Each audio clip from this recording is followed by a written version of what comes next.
हमारे पूज्य नाना जी एक बात कहते थे कि कई बार कथानक विचारधारा एक है, लेकिन वक्ता का विचार उसमें यदि कुछ अधिक है तो ठाकुर जी को उससे प्रसन्नता होती है। जैसे ध्रुव जी का प्रसंग है। अब ध्रुव जी का प्रसंग यथार्थ सब जगह वर्णित है, लेकिन वक्ता अगर अपने मनन से उसमें कुछ अद्भुत भाव कहता है तो ठाकुर जी को बड़ी प्रसन्नता होती है। बल्कि पुनः जब कालांतर में ध्रुव जी पुनः पधारेंगे, फिर से कभी अवतार होगा, तो ध्रुव जी उस क्रिया को करने का प्रयास करते हैं जो कहीं कथा में वक्ता ने नवीन भाव कहा। तो इसलिए वक्ता को स्वच्छंद बोलने की अनुमति होनी चाहिए। उसके मनोभाव स्वयं ठाकुर जी सुनते हैं। जैसे एक गर्भवती मैया के गर्भ में बालक होता है ना, वैसे ही वक्ता का मनन उसके गर्भ का बालक है।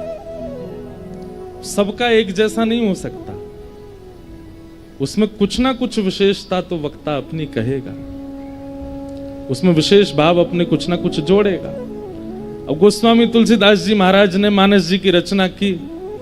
यथार्थ कोई नहीं कहता, सब अपने मननशील भाव को कहते हैं। आपको जिज्ञासु बन के सुनना पड़ेगा, तभी आप उस भाव को सुने। तो हनुमान जी जिज्ञासु बन के सुनते हैं। हनुमान जी को क्या कथाएं नहीं पता? क्या वो भागवत जी नहीं जानते, महाभारत नहीं जानते, गीता नहीं जानते, वेदों को नहीं जानते? सब जानते हैं। लेकिन फिर भी गोस्वामी जी कहते हैं प्रभु चरित्र सुनवे को रसिया। रसिया मतलब कथा में जब बैठते हैं तो ऐसे बैठते हैं कि कुछ आता ही नहीं है, और फिर वक्ता के भाव श्रवण करते हैं। हमारे पूज्य पिताजी महाराज हर वर्ष कथा कराते हैं, और भारत के ऐसे ऐसे विद्वान कथा करने आते हैं। 2 बार परम पूजनीय प्रातस्मरणीय चित्रकूट पीठाधीश्वर श्री रामभद्राचार्य जी महाराज पधारे। 3 बार परम पूजनीय प्रातस्मरणीय अग्रमलूक पीठाधीश्वर श्री राजन दास जी महाराज पधारे।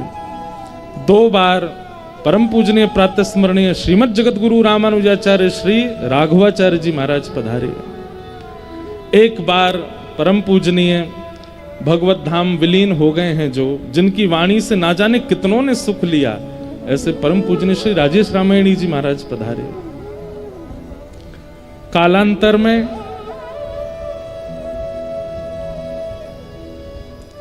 अनेक वक्ता सेवा कर चुके और अनेक कर। अब हमारे पूज्य पिताजी महाराज पिछले 51 वर्षों से कथा कर रहे हैं,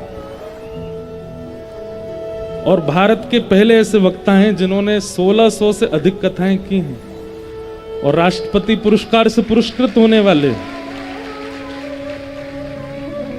उनके आगे जब कोई वक्ता आता है तो वो शून्य बन करके बैठते हैं, वो श्रवण करते हैं। ये हनुमान जी का गुण है कि हनुमान जी सबके भाव सुनते हैं। तो ऐसे हनुमान जी महाराज जहां कहीं भी विराजते हैं, भाई घड़ा खाली होगा तभी उसमें जल भरेगा। घड़ा यदि पहले से ही अपने आप को भर के रखे तो उसमें डाला हुआ जल छलकेगा। ऐसे ही जिज्ञासु बनकर के हनुमान जी की तरह कथा में बैठी है। भक्ति, ज्ञान और प्रेम ये जिज्ञासु के चित्त में ही टिक सकता है। जिसके चित्त में जिज्ञासुता का पात्र नहीं है, उसके चित्त में ज्ञान नहीं टिक सकता। तो ऐसे पवई धाम श्री हनुमान जी को हम कथा सुना रहे हैं। आप सब लोग यहाँ कथा श्रवण करने इतनी दूर जबलपुर से आ रहे हो। यहाँ से 20-30 किलोमीटर तो है ही मुख्य शहर जो है, लेकिन फिर भी आप लोग आते हैं।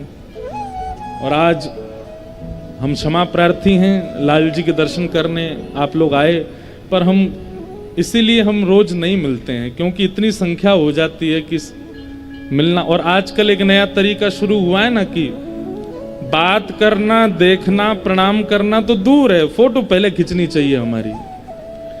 और इसी चक्कर में व्यक्ति महापुरुषों से मिल ही नहीं पाता, उनसे कुछ बात ही नहीं कर पाता, फोटो पहले खींचे। युवा सबसे ज्यादा आते हैं, उनको तो बिना फोटो के चले नहीं। कहा हमको बहुत वैष्णव अपराध जैसा लगता है, कोई बेचारा फोटो खींचने को कहे उसको सब हटाते हैं। पीछे इतने लोग, आज तो दोपहर में ऐसे वृद्ध लोग, छोटे छोटे बालक सब आए, तो लगता है कि जल्दी सब लोग प्रस्थान करें, क्यों इतनी गर्मी का समय है। पर भैया आप लोगों की श्रद्धा को, आप लोगों के इस प्रेम को हम सार्वजनिक रूप से प्रणाम करते हैं, वंदन करते हैं। आप लोग इतना स्नेह देते हैं। आज इतना पावन दिवस गंगा सप्तमी, और आज सुबह सुबह हम भी श्री नर्मदा जी में स्नान करके आए। अद्भुत आनंद वहाँ नर्मदा जी के दर्शन का और स्नान का प्राप्त हुआ। हमको हमारे भारत के एक विशिष्ट महापुरुष, उनकी बहुत वर्षों से आज्ञा है एक बार नर्मदा परिक्रमा आप करो। उनको स्वप्न में कभी ऐसी आज्ञा हुई थी हमारे लिए। उनकी बहुत दिनों से इच्छा तो है कि कभी नर्मदा परिक्रमा आप करो, पर हमारा मन है कि हम केवल घूमते घूमते परिक्रमा नहीं करेंगे, कथा करते करते परिक्रमा करेंगे। तो ऐसी कोई योजना कभी भविष्य में मनाएंगे कि दो दिन एक जगह, एक दिन एक जगह, 2 दिन एक जगह, एक दिन ऐसे, महीना 10 महीना जितने लगे समय भ्रमण करते करते पूरी नर्मदा जी के तट पर कथा श्रवण कराते कराते, तब अब भाई जो हमारी सेवा है, जिसके लिए हमको पृथ्वी पर ठाकुर जी ने चुना है, जैसी भी टूटी फूटी कर रहे हैं, लेकिन यमुना जी नर्मदा जी को कथा ही सुनाएंगे, कथा सुनाते हुए परिक्रमा करेंगे। बहुत सारे वैष्णव हमारे भोपाल के, जबलपुर के, वो सब लोग तैयार बैठे हैं, बोले आप आज्ञा करो, पर हम एक समय ऐसा निकाल लें पहले से कि कभी ऐसा योजना बने। महाराज जी भी बोल रहे थे कि आप एक बार परिक्रमा तो करो नर्मदा जी की, पर हम केवल जैसे बहुत प्रिय के पास जाते हैं ना, तो समय ज्यादा लेके जाते हैं। जिससे ज्यादा प्रेम नहीं होता उसके यहाँ 15-20 मिनट रुकते हैं, चाय पानी पी के निकलते हैं। लेकिन अति प्रिय के यहाँ जाते हैं तो रात्रि रुकने का तो विधान रखते हैं ना। तो नर्मदा तो हमारी माँ ही, हमारी माँ का नाम भी नर्मदा है, तो इनके तट पर हम ऐसे घूम घाम के चले जाएं, उससे हमें अभिप्राय कैसा। वो तो फिर कथा सुनाते सुनाते, कुछ भाव कहते कहते, कितनों को महादेव की प्राप्ति नर्मदा जी ने कराई है। कितने साधकों को महादेव का दर्शन नर्मदा जी की कृपा से हुआ है। कैसे कैसे महापुरुषों के चरित्र हमने सुने हैं, जिन्होंने नर्मदा जी के तट पर रह करके अपने सिद्धियों को प्राप्त किया, ज्ञान को प्राप्त किया। और सिद्धियां प्राप्त करना तो सामान्य बात है, सबसे विशिष्ट बात है कि प्रेम लक्षणा भक्ति को प्राप्त किया नर्मदा जी के तट पर। ऐसी नर्मदा जी पर हम कथा करेंगे, इसी उद्देश्य से कथा करते हुए परिक्रमा करेंगे कि हमें भी एक बार श्री ठाकुर जी के प्रत्यक्ष दर्शन अनुभव नर्मदा मैया परिक्रमा में ही करा दें, उस भावना से कभी करेंगे। और एक अकिंचन कथा हम करते हैं, अभी तो कर नहीं पा रहे, भीड़ बहुत हो जाती है। उसमें माइक नहीं होता, लाइट नहीं होती, पंडाल नहीं होता, खुले आकाश के नीचे होती है, पेड़ के नीचे हो या कोई चबूतरे पर हो, और कथा होती है ब्रह्म मुहूर्त सुबह 3:45 बजे से। कोविड में शुरू की थी तो वो तो अभी संभव नहीं, लेकिन जब नर्मदा परिक्रमा करेंगे तो वही कथा करेंगे। सुबह 3:45 बजे से कथा किया करेंगे 7 बजे तक। तो फिर जिस जिस शहर नगर घाट पर पहुंचेंगे ना, वहां जिज्ञासु ही आएंगे कथा सुनने, और जो संग में चलेंगे वो तो सुनेंगे ही। तो अब ये तो नर्मदा जी जाने कि वो कब इस संकल्प को पूर्ण कराएंगे, पर पहली बार ही परिक्रमा करेंगे तो कथा करते हुए ही करेंगे। उसके बाद दूसरी तीसरी भले ही गाड़ियों से पैदल कर देंगे, लेकिन एक बार तो ऐसा ही करना है। तो ऐसी नर्मदा जी को बारंबार प्रणाम। आज गंगा मैया नर्मदा जी में दर्शन करने के लिए आते हैं। आज और दिन का स्नान तो केवल नर्मदा जी का स्नान है, पर आज का नर्मदा जी का स्नान गंगा नर्मदा युक्त स्नान है। ऐसी नर्मदा जी को हम बारंबार प्रणाम करते हैं, वंदन करते हैं। नर्मदा जी के तट पर एक से एक विद्वान, एक से एक साधक, एक से एक भक्तों ने जन्म लिया है। हमने बड़े महापुरुषों के दर्शन किए अपने कथा क्षेत्र में, नर्मदा तट पर, जिन्होंने रहकर के साधना की। यहाँ के विधायक जी भी आज आए हैं और हमारे पाटन क्षेत्र के भी विधायक जी, पाटन के विधायक जी हैं, एक जबलपुर के, एक पाटन के हैं, हाँ नीचे विराज रहे हैं। अच्छा, तो उन्होंने परिचय दिया हमको। आज कथा में पधारी हैं ज्ञानेश्वरी दीदी जी और मैत्री दीदी जी, साथ में डॉक्टर गुमास्कर जी साथ में पधारे हैं। आपके सेवा प्रकल्प चल रहे हैं और असह्य रोगों से पीड़ितों को आप नर्मदा जी के तट पर उनकी सेवा करके, संत जनों के द्वारा उनको आशीर्वाद दिला करके, और यथा योग्य जैसा सेवा प्रकल्प आपसे बनता है आप उसको प्रयास करते हैं। मुझे थोड़ी बहुत जानकारी मिली, परसों मैं दर्शन करने भी जाऊंगा वहां। एक बात तो निश्चित है बंधुओं, लिखिएगा, मैं कहता हूं कथा में, गुरु कृपा सर्वोपरि है। जो भी इस संसार में कुछ विशिष्ट कर रहा है, निश्चित है कि उस पर या तो इष्ट की, गुरु की कृपा है। क्योंकि इष्ट और गुरु ये आज्ञा नहीं देते, ये कृपा नहीं करते, ये सामर्थ्य देते, सामर्थ्य प्रदान करते हैं। गुरु अगर कहता है कि आप भोपाल चले जाओ, तो वो आज्ञा नहीं है, वो सामर्थ्य है। आप निकल पड़िए। भोपाल जाना कैसे है, पहुंचना कैसे, भोपाल जाकर करना क्या, वो सब गुरु की आज्ञा में समाहित होता है। गुरु जैसे ही शिष्य को आज्ञा देते हैं,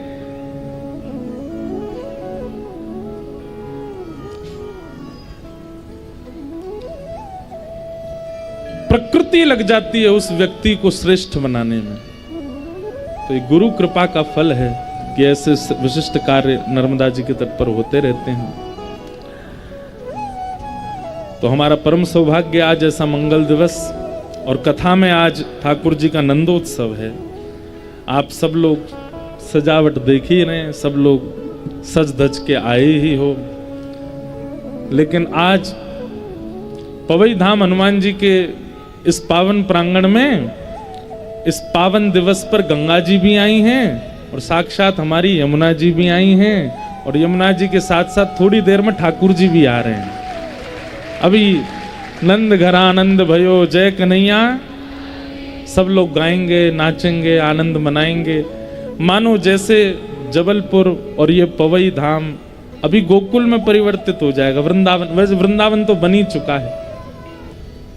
परम पूजनीय प्रातः स्मरणीय पूज्य पिताजी महाराज के गुरुदेव, हमारे दादा गुरुदेव अनंत श्री विभूषित श्री रामानुज प्रपन्नाचार्य गुरु जी, उन्होंने भागवत जी पर टीका लिखी। वे अपनी टीका में एक बहुत सुंदर भाव वर्णन करते हैं कि भाई गर्भ में तो कितने बालक प्राण त्याग देते हैं। स्वयं भगवान की मैया के 6 बालकों को कंस ने मार दिया। ठाकुर जी से पहले 7 बालकों ने जन्म लिया था, जिसमें से 6 बालकों को कंस ने मार दिया था। 7वें बालक के रूप में बलराम जी आए थे। अपनी स्वयं की मैया के 6 बालकों की रक्षा नहीं की ठाकुर जी ने, लेकिन उत्तरा के गर्भ के बालक की रक्षा करने के लिए गर्भ में प्रवेश कर गए। और वह गर्भ, जिस गर्भ में न आने के लिए पूरे विश्व भर के वक्तागण प्रवचन करते हैं, पुनरपि जननम पुनरपि मरणम पुनरपि जननी जठरे शयनम, सब जगह यही भाव कहा जाता है कि ऐसा कर्म करो कि पुनः जन्म ना लेना पड़े। कपिल देवूति संवाद में वहां पर जंतु की स्तुति है। जब गर्भ का बालक स्तुति गाता है तो वहां गर्भ की वेदना बताई गई कि गर्भ में कितनी पीड़ा होती है एक बालक को। ऐसा कर्म करो कि गर्भ में ना आना पड़े। ध्यान से सुनो। कोई बालक रोवे, चीखे, चिल्लावे, आप कथा सुनो। ये देखो इधर देखो, सब लोग कथा सुनो। जैसे धुंधुकारी जो था ना, वो कथा में बांस की ग्रंथि में जाके बैठा था। अब बांस के पंडाल तो बनते नहीं है, तो जो दिव्य यहाँ पर चेतनाएं जो हमको दिख नहीं रही, वो कहाँ, इनमें गुब्बारों में ही बैठे होंगे भीतर। उनका उद्धार हो जाएगा कथा से, तो कोई ना कोई दिव्य आत्मा ही होगी। तो आप लोग टेंशन मत लेना, किसी के सिर पे नहीं आएंगे वो। तो हम क्या निवेदन कर रहे थे? गर्व में ना आना पड़े ऐसा कर्म करो, पुनर्जन्म ना लेना पड़े ऐसा कर्म करो। यही सब शास्त्र कहते हैं, यही सब वक्तागण कहते हैं, यही सब संतों ने अपने प्रवचनों में कहा। मानव का कल्याण क्या है कि वह एक बार आया और ऐसा जीवन जी के गया कि पुनः उसकी आवश्यकता नहीं हुई आने। लेकिन उसी गर्व में, जिस गर्व में आने के लिए सभी शास्त्र मना करते हैं, उस गर्व में ठाकुर जी ऐसे पहुंच गए और अपनी चक्रा नाम की गदा को ठाकुर जी ने इतनी द्रुत गति से घुमाया और गर्व के बालक की रक्षा की। परीक्षित में ऐसा क्या विशेष है जिसके लिए ठाकुर जी गर्व में पहुंच गए रक्षा करने? तो हमारे पूज्य दादा गुरु जी एक बहुत सुंदर बात कहते थे कि ठाकुर जी जानते हैं कि कालांतर में ये परीक्षित मेरी कथा का श्रोता होगा, और शुकाचार्य जी जब कथा सुनाएंगे तो इसी परीक्षित के कथा श्रवण से ही ऐसा भगवत भाव, भक्ति भाव शुकाचार्य जी के मुख से प्रकट होगा कि भागवत की कथा जन जन घर घर तक पहुंच जाएगी। और कुछ परीक्षित ने विशेष नहीं किया ऐसा, लेकिन फिर भी ठाकुर जी ने उसकी गर्भ में जाके रक्षा क्यों की? क्योंकि ठाकुर जी जानते हैं कि ये भविष्य में मेरी कथा का श्रोता होगा। हमारे गुरुदेव भगवान कहते हैं, कहीं ना कहीं इस बात से प्रमाणित होता है कि जो व्यक्ति श्रीमद् भागवत की कथा या फिर किसी भी सत्संग वार्ता से प्रेम करता है, उसकी गर्भ काल में ठाकुर जी ने रक्षा की है, इसीलिए वो कथा का श्रोता बना है। आप, मैं और यहां बैठे हम सब लोग, हम लोगों को ठाकुर जी इतने प्रिय क्यों लगते हैं? अब देखो, मैं कोई कथा सुनाऊं, अभी लीला तो हमने सुनाई नहीं, दो चार ही कहीं होंगी, कोई लीला कहने लग जाते ना, फिर आप श्रोताओं को देखो, ऐसे नेत्रों से अश्रुपात होने लगता है, हृदय में इतनी वेदना आने लगती है, इतने भाव में चले जाते हैं। आप किसी को बिना जाने, बिना देखे, बिना स्पर्श करे उसके विरह में रो नहीं सकते, लेकिन कथा सुनते सुनते ये विरह प्रकट होता है।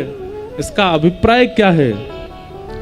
हमारा संबंध तो है ठाकुर जी से, और वो संबंध कहीं ना कहीं मुझे इसी रूप में लगता है कि हमने गर्भ में, क्योंकि हम कथा में बैठे हैं, तो निश्चित है कि हमने अपनी मातृ गर्भ में शायद ठाकुर जी का दर्शन किया होगा।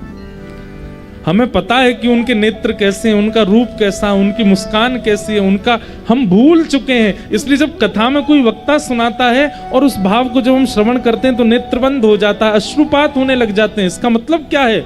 हम नहीं जानते, पर हमारी आत्मा जानती है उनको, उसने दर्शन किया है उनका। जो व्यक्ति कथा में नहीं आता, उसको कभी आप सत्संग वार्ता सुनाओ, उसके चित्त पे प्रभाव नहीं पड़ता, क्योंकि उसने अनुभव ही नहीं किया होगा। कथा सुनते सुनते भी अनुभव उसी के चित्त में होता है भगवद लीला का, जिसने कभी अनुभव तो किया है, पहले कभी देखा होगा ठाकुर जी को। भगवान ने गर्व के बालक परीक्षित की रक्षा की, और जैसे ही ठाकुर जी उस बालक की रक्षा करते हैं, एक रूप से बाहर खड़े हैं, एक रूप से गर्भ में जाके उत्तरा के बालक की रक्षा की। किसी को नहीं पता चला कि ठाकुर जी ने उत्तरा के बालक की रक्षा की, परंतु दूर खड़ी कुंती समझ गई, भगवान की बुआ कुंती जान गई। और जैसे ही ठाकुर जी द्वारिका जाने के लिए रथ पर आरूढ़ हुए, कुंती ने भगवान की स्तुति गाई। अलक्ष्यम सर्वभूतानाम अंतर्बहिरवस्थितम। एक प्रकार से कुंती अपनी स्तुति के भाव से ये कहना चाहती है कि हम ठाकुर जी को केवल और केवल नमस्कार प्रदान कर सकते हैं, इसके अतिरिक्त और कुछ नहीं। जो सभी प्राणी मात्र के भीतर विराजमान हैं और बाहर भी जिनकी सत्ता है, ऐसे परमात्मा को मैं प्रणाम करती हूं। ठाकुर कुंती कहती है क्योंकि मैं आपको जान चुकी हूं। तो मानो ठाकुर जी ने कुंती से प्रश्न किया, आप मुझे जान चुकी हो? बोले हाँ। कौन हूं मैं? बोले आप साक्षात परमात्मा हो, जो घट घट वासी है, सर्वव्यापी है, वो परमात्मा हो आप। तो भगवान कहते हैं तो फिर मेरे द्वारिका जाने से आप रोक क्यों रही हो? अगर मैं सब जगह निवास करता हूं तो द्वारिका अगर एक रूप से चला जाऊं तो कण कण में मेरा निवास है, यही मेरा दर्शन कर लेना। और सब जगह मेरा निवास है तो फिर मैं एक ही रूप में क्यों दिख रहा हूं? सब में मेरा दर्शन क्यों नहीं होता?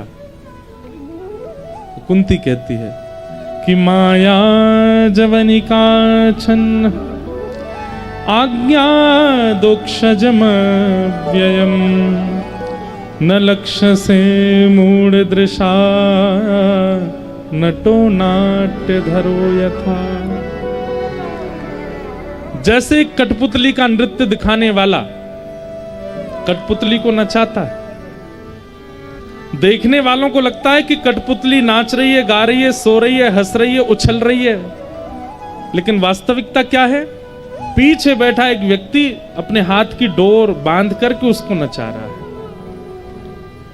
अगर कोई व्यक्ति आकर के कठपुतली और पीछे वाले व्यक्ति के बीच में जो पर्दा पड़ा है उसको हटा दे तो सब दृष्टिगोचर हो जाएगा। ठीक वैसे ही नाथ, हमको लगता है कि पूरी सृष्टि चल रही है, लेकिन सृष्टि में दिखने वाला हर व्यक्ति कठपुतली है और उसके पीछे एक माया का पर्दा है। जिस दिन सदगुरु जीवन में आकर के उस माया के पर्दे को हटा देंगे, सब स्पष्ट हो जाएगा। ना कोई हंस रहा है, ना कोई रो रहा है, ना कोई गा रहा है, ना कोई चल रहा है, सब कुछ आप करवा रहे हो। आपके हाथ की कठपुतली है पूरा विश्व। लेकिन इस बोध, इस ज्ञान का बोध कोई गुरु कराता है, और जब तक माया है तब तक ये स्पष्ट नहीं होगा।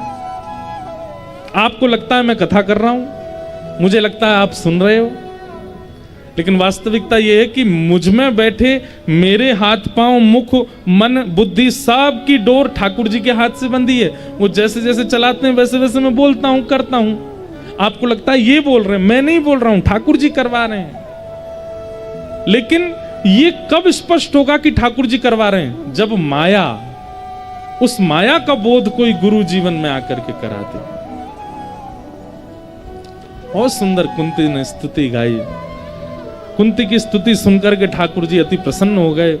अंत में कुंती ने पीड़ा की, याचना की, ऐसा भाव सुनाया गया। भगवान जैसे ही द्वारिका जाने को प्रस्थान करने लगे, युधिष्ठिर रोने लगे। भगवान ने युधिष्ठिर को रोते हुए देखा तो मन में समझ गए कि इसको कहीं ना कहीं पीड़ा है। इधर देखो सब लोग ध्यान से, भैया लड़ो नहीं, बीच कथा में ही बातचीत कर रहे हो, बैठ जाओ। इधर देखो, अब हम बोलना तो नहीं चाहिए, पर नामदेव जी महाराज अपने कीर्तन में कहते हैं कि सबसे बड़ा अपराध भक्ति में क्या है? कहीं प्रवचन सत्संग चल रहा हो और वहां हम अपनी देह के अभिमान में आकर के किसी से वार्ता करें, अपनी देह की क्रियाओं को पूरी करें, कीर्तन कथा में मन ना लगावें, ये बहुत बड़ा अपराध है। इसलिए आपको तो नहीं लगेगा, लेकिन फिर भी हम बता रहे, नामदेव जी ऐसा बोल रहे थे। तो ऐसा मत करना, किसी से वार्ता आदि ये सब मत करो।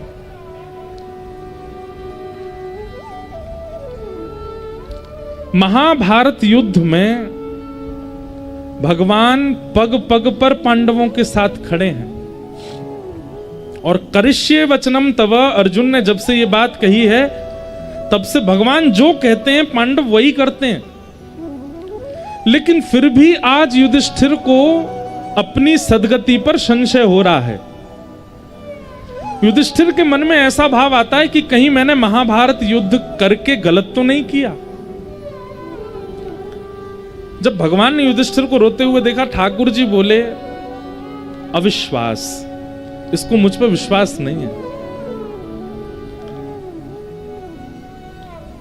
पूरा महाभारत युद्ध हो गया, सब कुछ हो गया, और अब ये रो रहा है क्योंकि इसके चित्त में अविश्वास है कि मेरी सद्गति होगी कि नहीं, मुझे नरक में स्थान मिलेगा भी कि नहीं। स्वर्ग और वैकुंठ तो बहुत दूर की बात है, मैंने कितनी माताओं को विधवा कर दिया, कितने बालक अनाथ हो गए मेरी वजह से। ठाकुर जी मन में विचार करने लगे, हम अपनी द्वारिका छोड़ करके, पत्नी बच्चों को छोड़ करके इन पांडवों के साथ दिन रात खड़े हैं, और इस युधिष्ठिर को अब भी अविश्वास होता है कि इसकी सद्गति होगी कि नहीं, इसने कहीं पाप तो नहीं किया, इसने कहीं गलत तो नहीं किया। भगवान बोले अब मैं नहीं समझाऊंगा। अर्जुन के भी मन में संशय आया था, मैंने गीता सुनाई, अब युधिष्ठिर को हम नहीं समझाएंगे, अब युधिष्ठिर को तो हमारा कोई भक्त समझाएगा।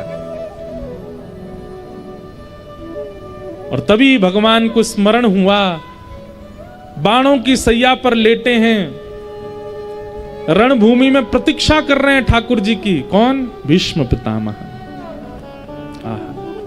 ठाकुर जी बोले द्वारिका जाने से पहले एक बार भीष्म पितामह के पास चलते हैं और इन पांडवों को उन्हीं से ही ज्ञान उपदेश दिलाते हैं।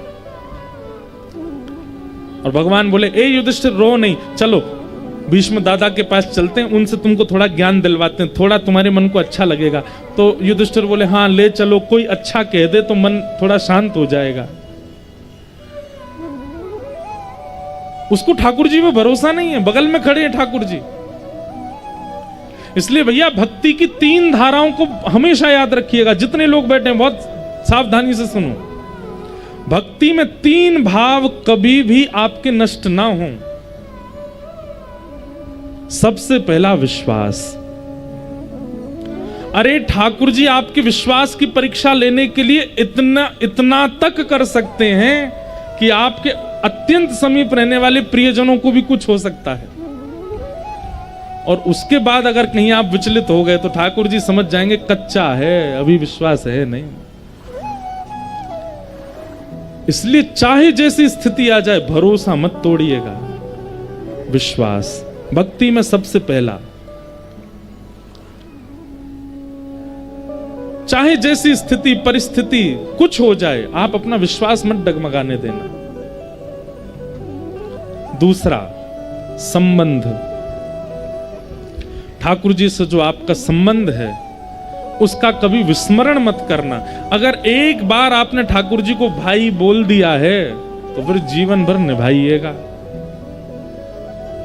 क्योंकि आप लोग तो केवल बोलते हैं पर ठाकुर जी दिल से सुन लेते हैं बात को। और फिर जब आप निर्वहन नहीं करते ना अपने संबंध का तो ठाकुर जी को बहुत पीड़ा होती है।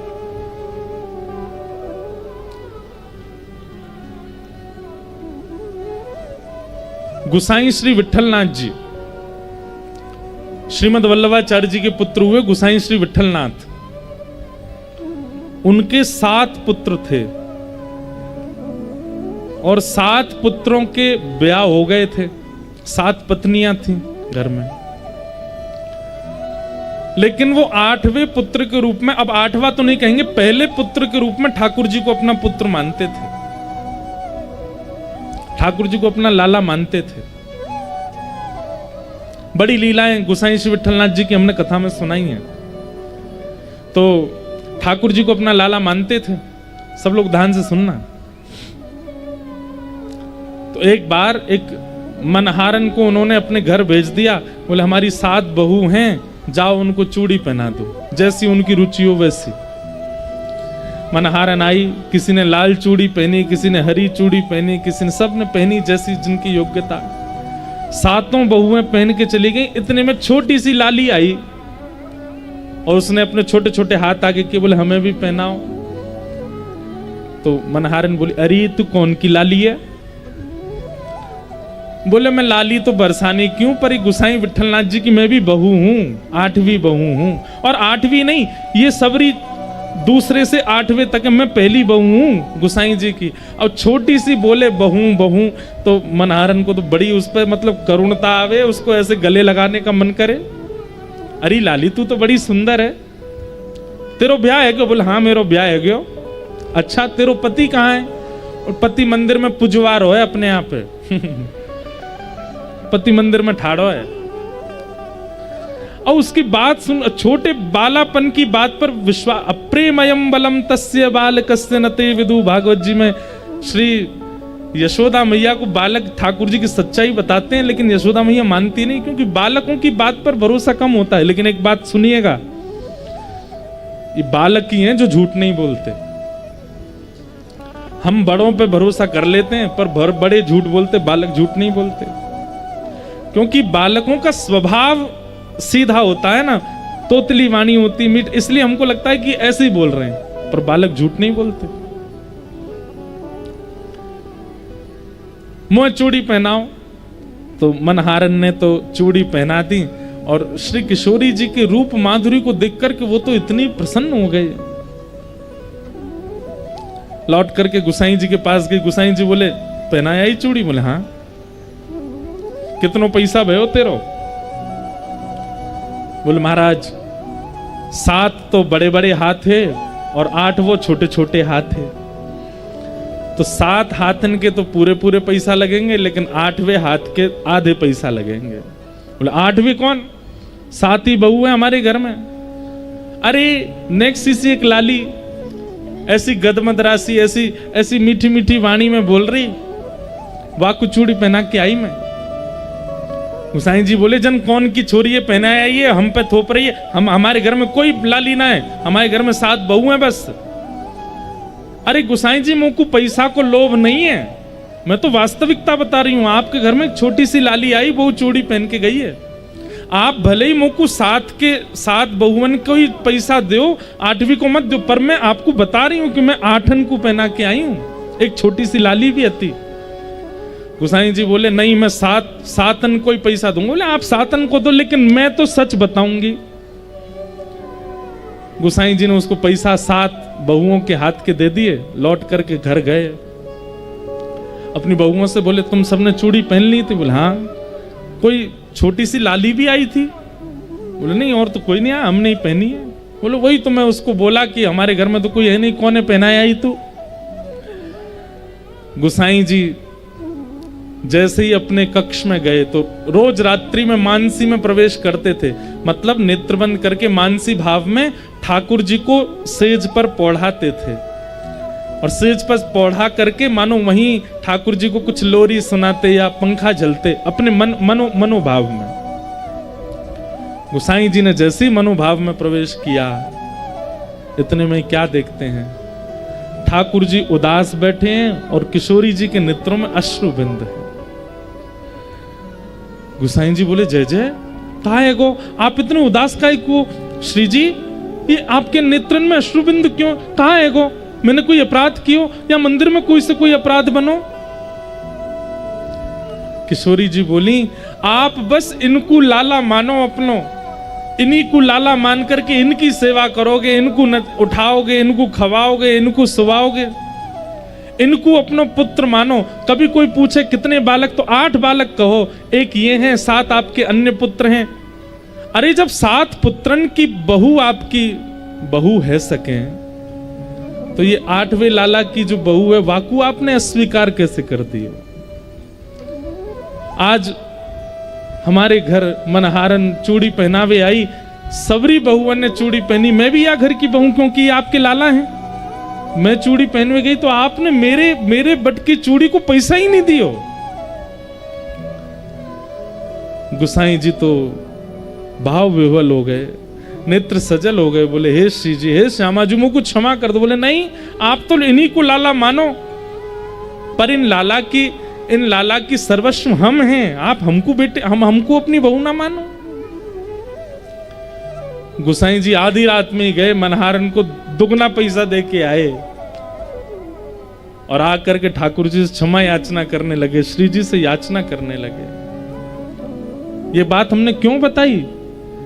आपने तो संबंध माना, आपने मान लीजिए ठाकुर जी को अपना भाई माना, तो ठाकुर जी को भाई मानते ही ठाकुर जी के जितने संबंधी हैं वे भी सब आपके हैं। फिर किशोरी जी आपको अपना देवरी मानेंगी क्यों? आप ठाकुर जी को अपना भैया मानते। आप ठाकुर जी को अपना पुत्र मानते हो तो श्री जी आपको अपना सास ससुर ही मानेंगी। बोले कि ये इनके बेटा हैं तो हम इनकी बहू हैं। और केवल श्री जी नहीं, फिर बलराम जी भी आपसे संबंध मानेंगे, मधुमंगल श्रीदामा भी संबंध मांगेंगे, यशोदानंद बाबा भी संबंध मानेंगे। इसलिए संबंध या तो ठाकुर जी से बनाना नहीं, और बनाओ तो उसका निर्वहन कीजिएगा। फिर महाराज वृंदावन से जो व्यक्ति आवे ना, उसको उसी संबंध से देखिएगा कि ठाकुर जी हमारे भैया हैं, या हमारे ठाकुर जी के गामते आए हैं तो ये भी हमारे बड़े भैया हैं। एक बार मैं बता रहा था कहीं कथा में, कोई ठाकुर जी को जीजा जी मानता होगा, किशोरी जी को बहन मानता है, ठाकुर जी को जीजा जी मानता है। हम वृंदावन से आए और सभा में सब लोग बैठे थे, कोई बोले महाराज जी की जय हो, कोई बोले गुरु जी की जय हो, एक बोला जीजा जी की जय हो। मैंने कहा भैया कौन सा सालो आयो हमारो, बिना ब्याह की सारो बन गो। बोले आपको ना भयो, लेकिन आपके भैया को तो है गो। श्री जी मेरी बहन है, ठाकुर जी मेरे जीजा जी, और आप उनके गांव के तो आप भी जीजा जी। मैंने कहा वाह भाई बहुत बढ़िया। तो संबंध भक्ति में 3 सूत्रों का ध्यान रखना, विश्वास, संबंध और तीसरा है समर्पण। ठाकुर जी के प्रति समर्पण। समर्पण का मतलब क्या है? फिर चाहे एक बार ठाकुर जी के हो गए, फिर चाहे जीवन में जो हो, सब प्रसाद है, सबको स्वीकार करो। प्रसाद का नियम होता है, मंदिर में मिलने के बाद अगर हाथ से गिर जाए तो पृथ्वी से उठा करके भी पालो, प्रसाद छोड़ा नहीं जाता। ठाकुर जी को एक बार जीवन में जब आप स्वीकार कर लेते हैं, फिर जीवन में चाहे जो आवे वो सब प्रसाद है, सब स्वीकार करो। चाहे ठोकर आवे, चाहे चढ़ोतरी आवे, चाहे गिरावट आवे, चाहे किसी के संबंध आवे, चाहे संबंध टूटे, सबको प्रसाद मानो और सबको स्वीकार करो। विश्वास, संबंध और समर्पण। युधिष्ठिर के चित्त में विश्वास नहीं है। ठाकुर जी लेकर के भीष्म पितामह के पास गए। पितामह भीष्म बाणों की सैया पर लेटे हैं, प्रतीक्षा कर रहे हैं। मृत्यु देवी सामने खड़ी है और मृत्यु को कह दिया है जब तक मैं अपनी अंतिम इच्छा पूरी ना कर लूं, आना नहीं मेरे पास। मृत्यु देवी ने पूछा आपकी अंतिम इच्छा क्या है? बोले ठाकुर जी मेरे सामने खड़े होंगे, उनकी रूप माधुरी का दर्शन करूंगा, उनको देखते देखते अपने प्राण त्याग दूंगा, यही मेरी अंतिम इच्छा है। मृत्यु देवी बोली ठाकुर जी तो द्वारिका जा रहे हैं। बोले चाहे अब द्वारिका जाके लौट के आना पड़े, तब तक तुम खड़ी रहो, मैं प्राण नहीं त्यागूंगा। इच्छा मृत्यु का वरदान। इतने में ही चंदन की सुगंधी आने लगी। भीष्म पितामह बोले जरूर श्याम सुंदर आ रहे हैं। अरे देखो तो, तभी क्या देखते हैं, 5 पांडवों को लिए खूब सारे योद्धा, बड़े बड़े ऋषि, महर्षि, सबको संग लेकर के श्री द्वारिकाधीश रणभूमि में भीष्म पितामह के पास आ रहे। बंधुओं, जीवन चाहे जैसा हो, पर मृत्यु पीड़ा के रूप में भीष्म पितामह जैसी नहीं हो, लेकिन अंतिम क्षण भीष्म पितामह जैसे हैं। स्वयं ठाकुर जी आ रहे हैं उनके सामने। भीष्म पितामह के सामने आकर के ठाकुर जी खड़े हो गए। पितामह के नेत्र सजल हो गए। अब मैं अपनी इच्छा पूरी करूंगा। पांडवों ने भीष्म पितामह को प्रणाम किया। रोते हुए युधिष्ठिर को देख करके 5 धर्मों का ज्ञान उपदेश किया पितामह ने। दान धर्मान, राज धर्मान, मोक्ष धर्मान, विभागस, स्त्री धर्मान, भगवत धर्मान, समास व्यास योगता।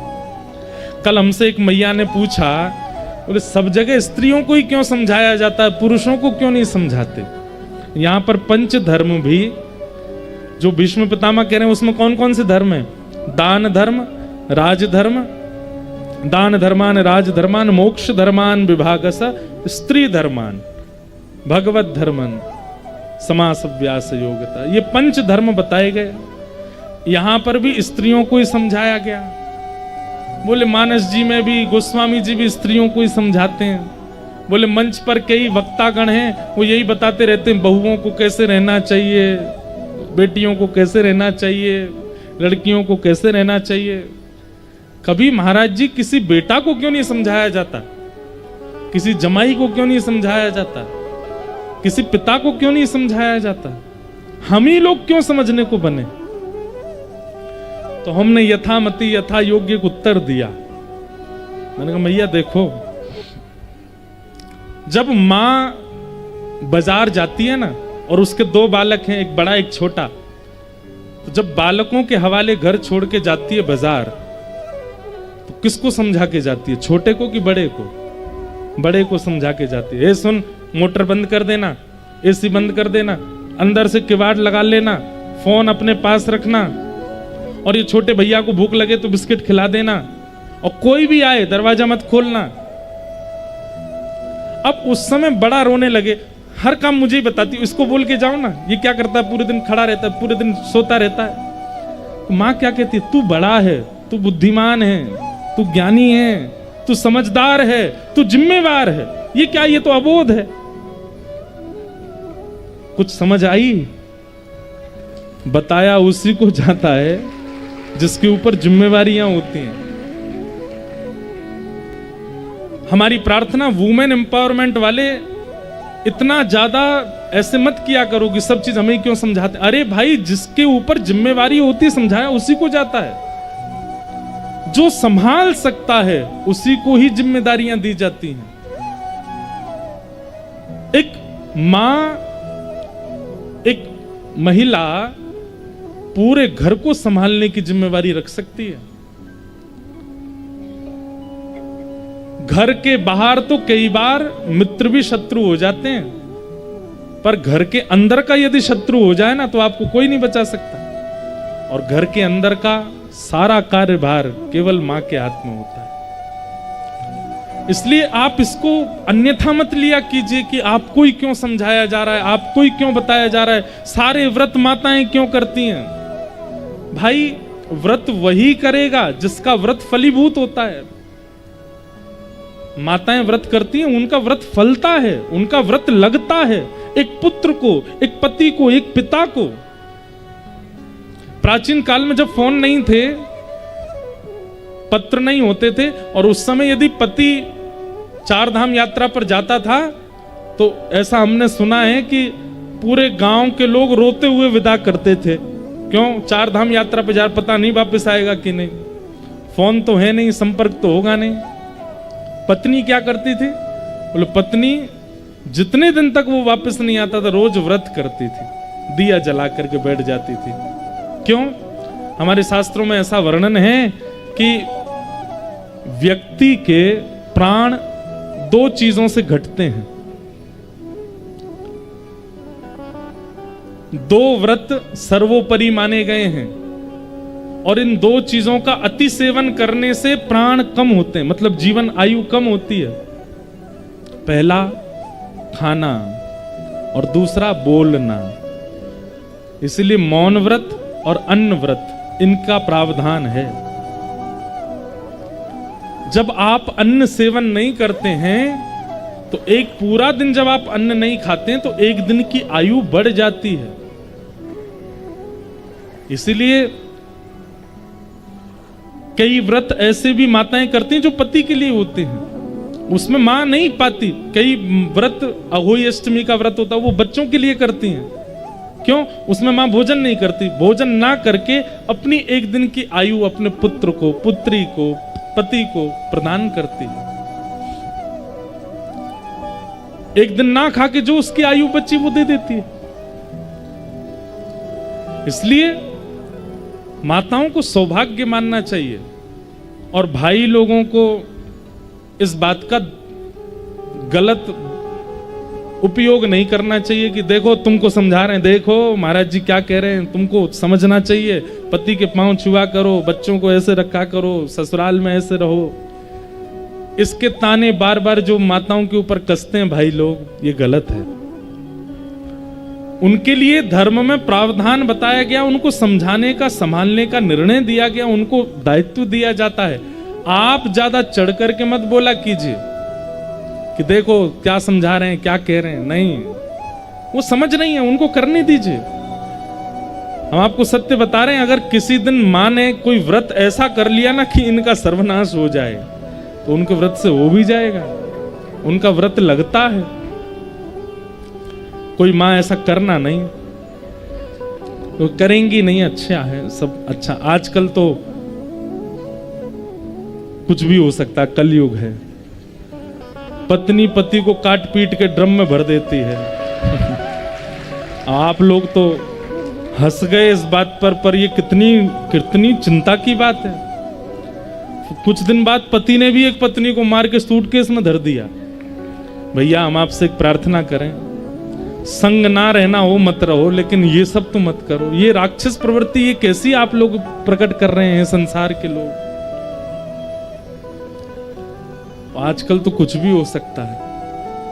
अभी तो और खतरनाक समय दिखेगा हम लोगों को आगे चल करके, इसलिए जो शास्त्र आज्ञा करते हैं उनको स्वीकार करो, उनको मानो, उनको करने का प्रयास करो।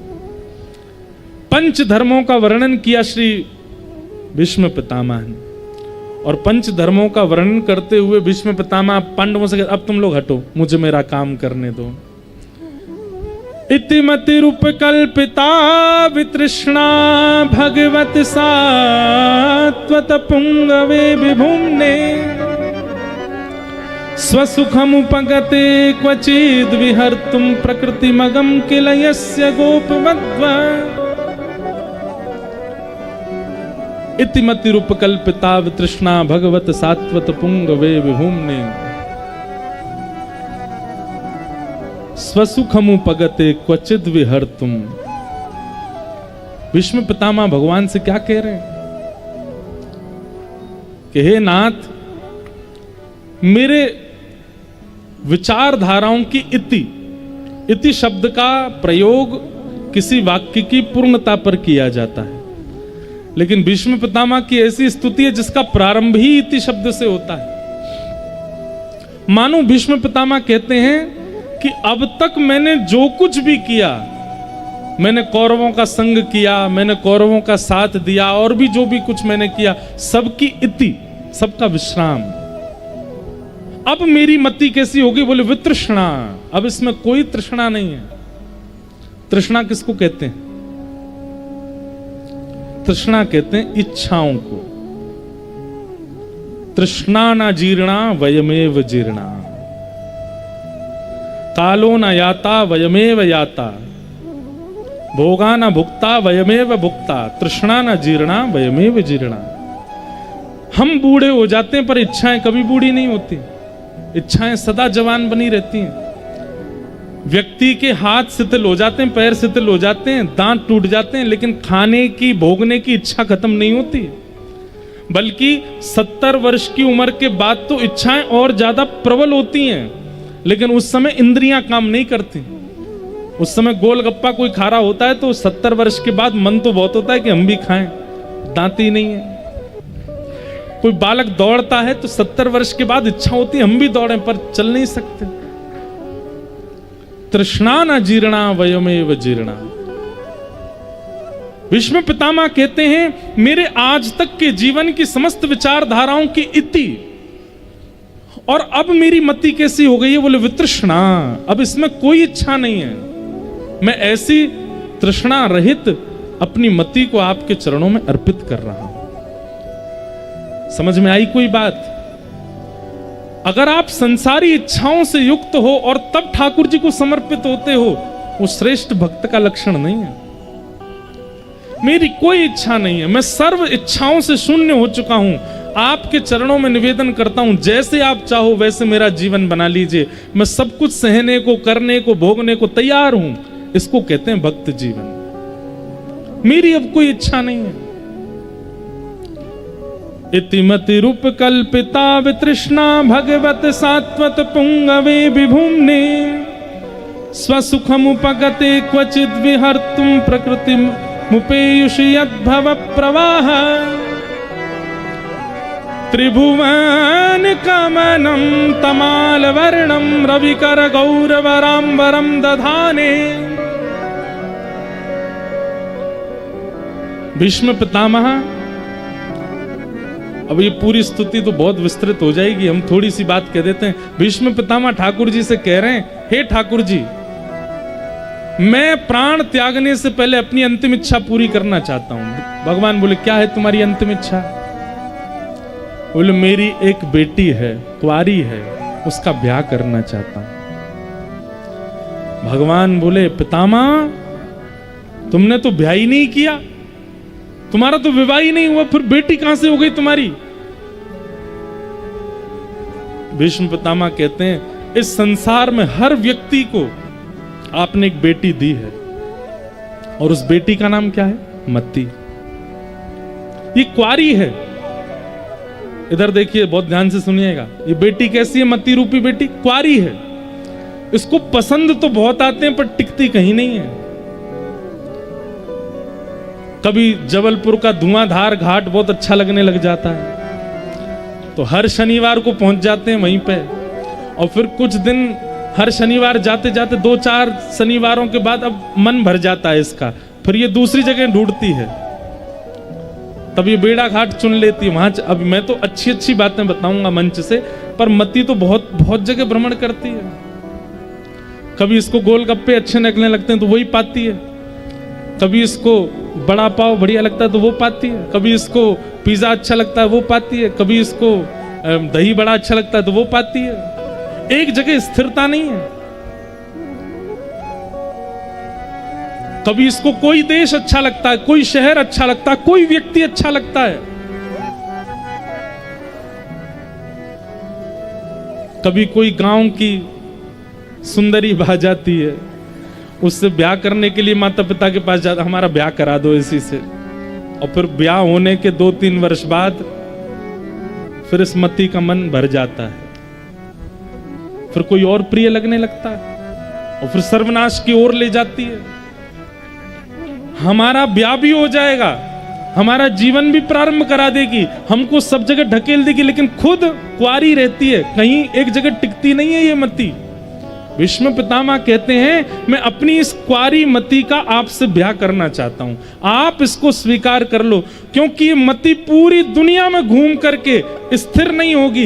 एकमात्र श्री कृष्ण के चरणारविंद हैं, एक बार वहां लग गई तो वहां से ये कभी नहीं हटती है, ये उन्हीं की हो जाती है। अगर मैं इस विषय पर कथाएं सुनाने लग जाऊं कि किस किस की एक छवि पर ही ठाकुर जी में अटक गया, तो 7 दिन की अलग से कथा हो जाएगी। रसखान एक बार देखा है केवल, और एक बार भी केवल चित्र में देखा था। रसखान में रसखान को रूप देखने का लोभ था, सुंदर रूप देखता था। एक बालक उसको इतना भा गया, रोज उसको लेके चला जाता था अपने साथ। एक दिन ब्रज से कोई गए, उन्होंने कहा, तुम रोज इस बालक को ले जाते हो, उसके माता पिता इतनी चिंता करते हैं। रसखान बोले, तो शाम को छोड़ भी तो जाता हूं, मुझे इसका रूप अच्छा लगता, पूरे दिन देखता हूं, ये जैसे हंसता है, जैसे बोलता है, जैसे चलता है, मुझे बहुत अच्छा लगता है। तो वो ब्रजवासी, अच्छा तो तुमने अभी नंद नंदन नहीं देखे?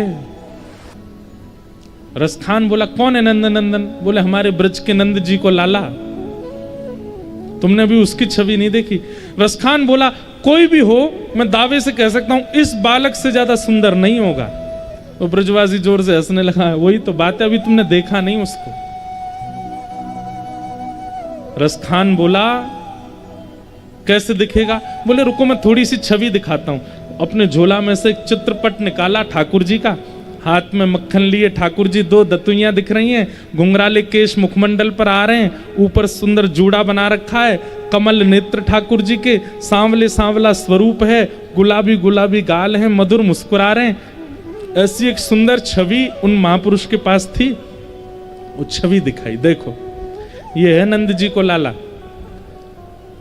छवि देखते ही रसखान तो बौरा गया। बोले, सच में ये बालक है? कहां पर है? बोले, वृंदावन में। उसी समय सब छोड़ करके वृंदावन चले गए, और सबसे जाके कहने लगे, कैसे मिलेंगे वो ठाकुर जी? किसी ने कहा, कंठी माला पहनो, रसखान कंठी पहन के रहने लगेगा। किसी ने कहा तिलक लगाओ, रसखान तिलक लगा के रहने लगे। किसी ने कहा सत्संग में आता है वो, तो वृंदावन में जितने सत्संग होते सब में जाते। किसी ने कहा यमुना स्नान से मिलेंगे, भिक्षायाटन से मिलेंगे, मधुकरी से मिलेंगे, जो जो जो बताता सब करता रसखान। और एक दिन आहा, रसखान बैठे हैं यमुना जी के तट पर। एक जगह वर्णन आता है कि रसखान कंठी गले में कैसे पहनते थे। हम लोग तो गले में पहनते हैं, गले में भी पहनते थे, कानों में भी पहनते थे, हाथ में भी पहनते थे, इधर भी पहनते थे, एक बड़ी कंठी कमर पे भी पहनते थे। किसी ने उनसे कहा रसखान इतनी कंठी क्यों पहनते हो? बोले मैंने सुना है ये तुलसी की माला पहनने से कृष्ण मिलते हैं। अब मैं तो मिलेच्छ हूं, पता नहीं एक माला से मेरे पर कृपा होगी कि नहीं, मैं तो पूरे अंग में पहन ली है कि मुझे मिल जाए एक बार। और एक दिन श्याम सुंदर त्रिभंग लली स्वरूप धारण करके रसखान के सन्मुख प्रकट हो गए। वो छवि देखते ही हाथ कांपने लगे, नेत्रों से अश्रुपात होने लगा, मुखमंडल बोल नहीं पा रहा है।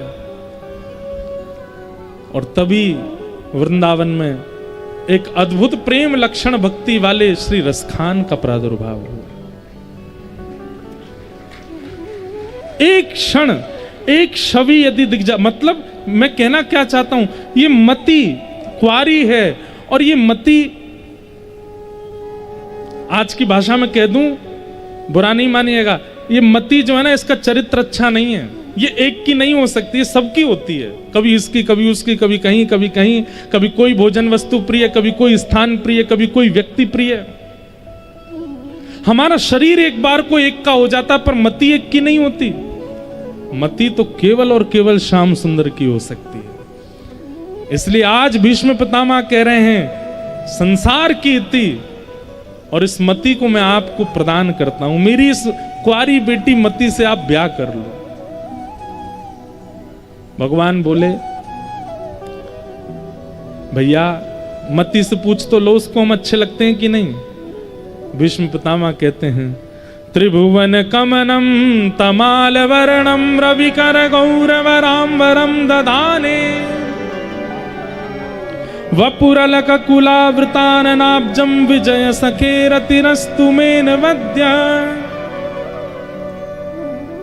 हमारे ब्रज में एक बात कहते हैं, जब ठाकुर जी ने भीष्म पितामह से कहा कि तुम्हारी मति को हम अच्छे लगते हैं कि नहीं, एक बार मति से पूछ लो, तो भीष्म पितामह हंसने लगे और हंस करके बोले आप और अच्छे किसको नहीं लगते ये बताओ।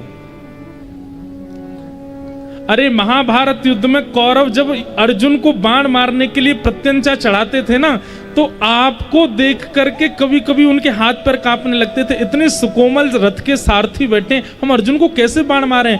आधी से ज्यादा बार तो अर्जुन इसलिए बच गया क्योंकि आगे आप बैठे थे। आपके रूप लावण्य को देख करके किसी के अंदर शत्रुता ही नहीं आती आपके प्रति। हमारे ब्रज में कहते हैं लाला ने बहुत बड़ी कृपा करी कि ये लाला बन के आयो। हे कृष्ण लला तुम होते लली तो गरे कट जाते करोड़न के। तुमने बहुत बड़ी कृपा करी है संसार के ऊपर कि तुम लाला ही बन के आए। कहीं तुम लाली बन के आए होते तो जन कहा करते संसार में। अब अवकाश तो नहीं है और ना स्थान है, नहीं तो ठाकुर जी की हम सखी लीला सुनाते, जहां ठाकुर जी सखी बन के घूमते हैं। और जब ठाकुर जी सखी बन के आते हैं ना, पूरे विश्व को अपनी भ्रगुटी पर मोहित करने वाली किशोरी जी भी ठाकुर जी को सखी रूप में देख के मोहित हो जाती हैं। इतने सुंदर लगते हैं हमारे ठाकुर जी।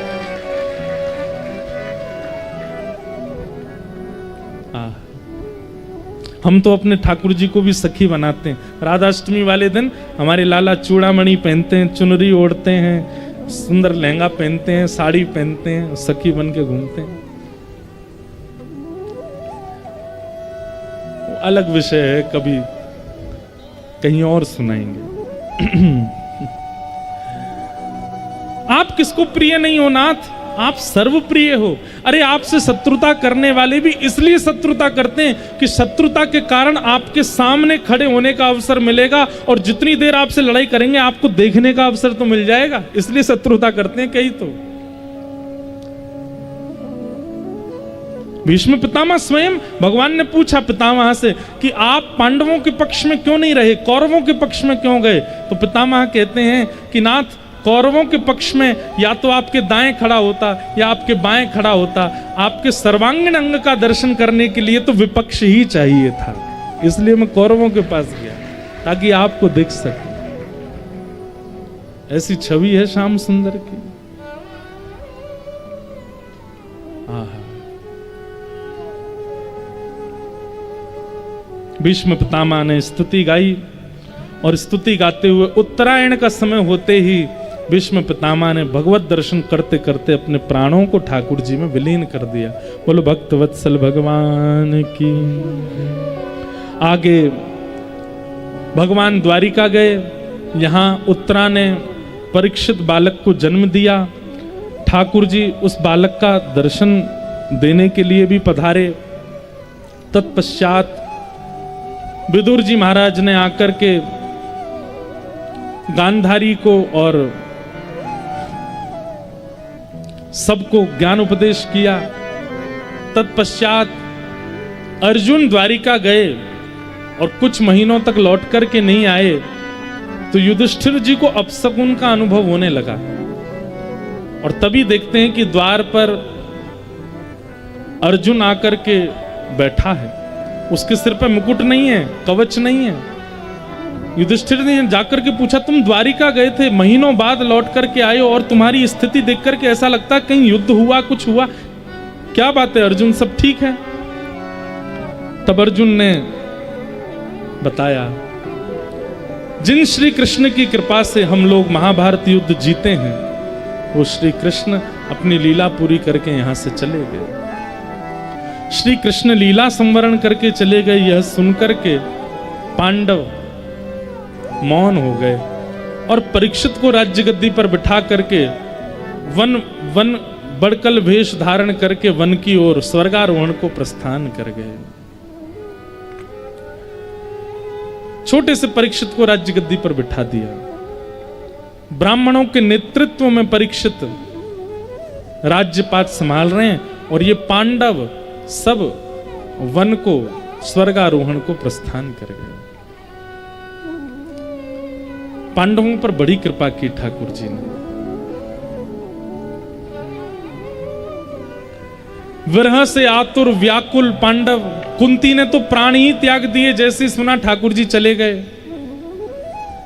पांचों पांडव जगह जगह वृक्षों से लिपटते हैं, रोते हैं, श्री कृष्ण को याद करते हुए स्वर्गारोहण को जा रहे हैं। पांडव स्वर्गारोहण को चले गए। परीक्षित महाराज धीरे धीरे ब्राह्मणों के नेतृत्व में राज शासन संभाल रहे हैं। उनका ब्याह हुआ, जन्मेजय आदि पुत्र हुए। एक दिन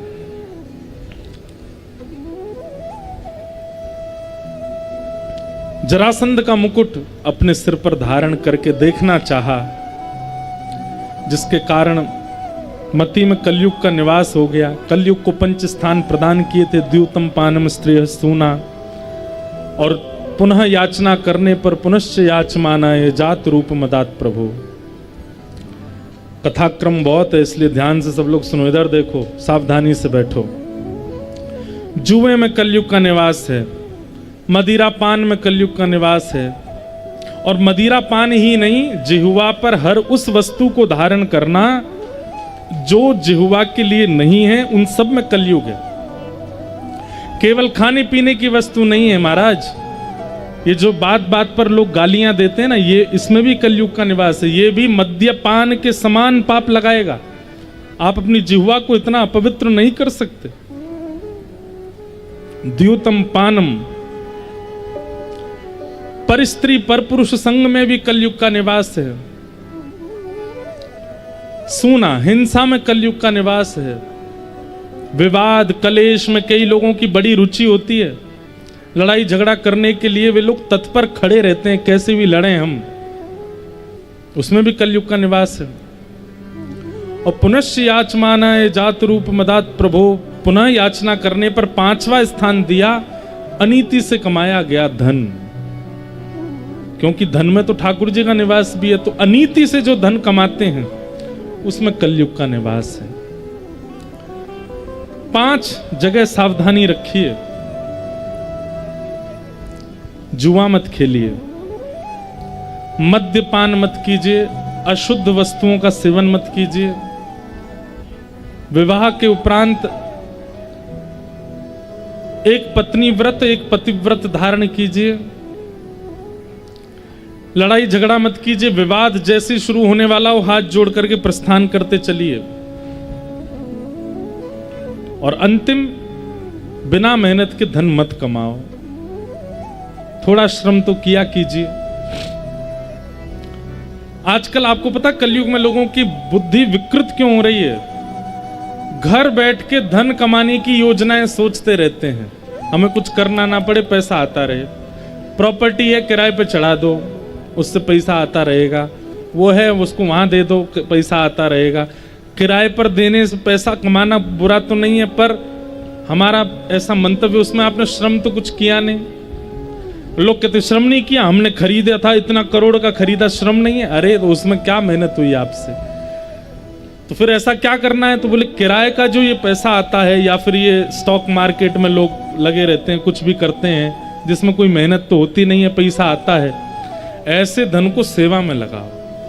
अपने प्रयोग में जितना हो सके कम लो।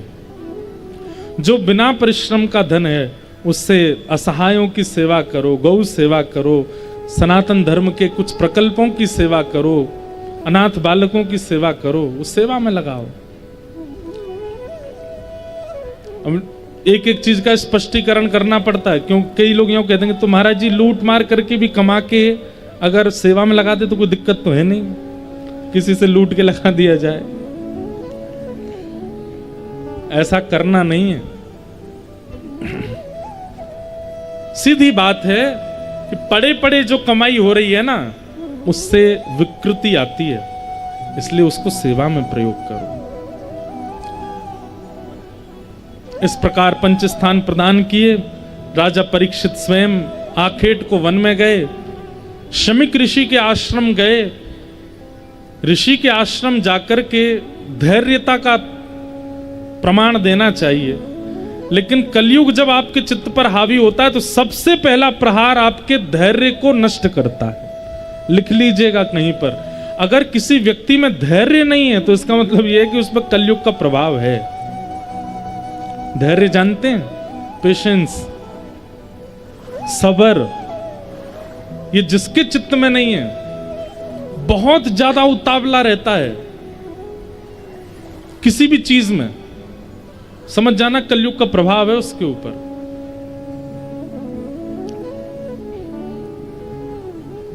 धत्ते धैर्यम तु यो धीमन, धैर्यता का अगर हमारे चित्त में धैर्य है तो इसका मतलब है कि हम श्रेष्ठ हैं, हम पर कलयुग का प्रभाव नहीं हो सकता। एक प्रकार से ये समझ लीजिए जैसे कोविड वायरस फैला था, जिनको वैक्सीन लगी थी उनको वायरस फैलने के चांसेस कम थे, ठीक वैसे ही धैर्य रूपी वैक्सीन जिसको लगी हुई है, कलयुग का प्रभाव उस पर कम पड़ेगा। इसलिए धैर्यता जीवन में लाओ। धैर्यता कहां से आएगी? संत सेवा से आएगी, दीनता से आएगी, सत्संग से आएगी।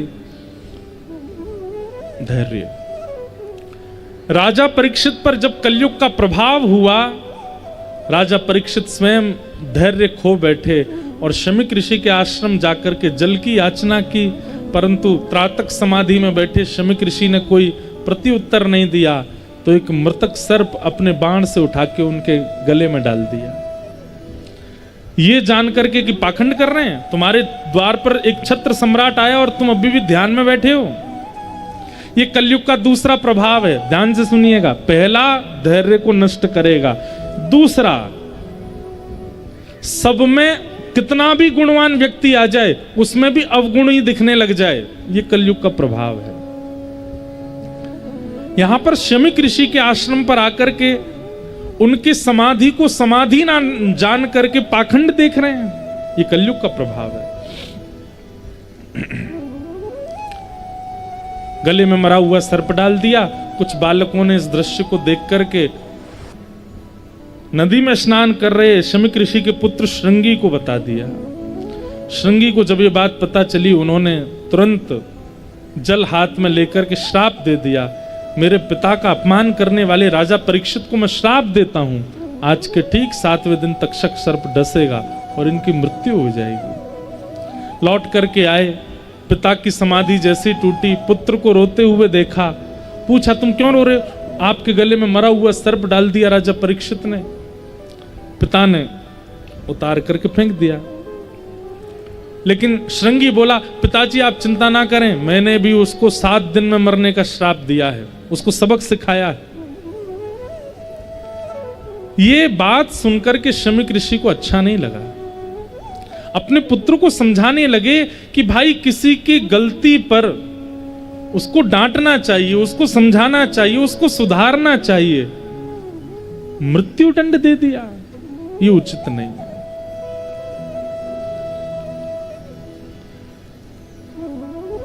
अपने गौरमुख शिष्य से कहा, जाकर के राजा परीक्षित को बता दो उनके जीवन के 7 दिन शेष हैं।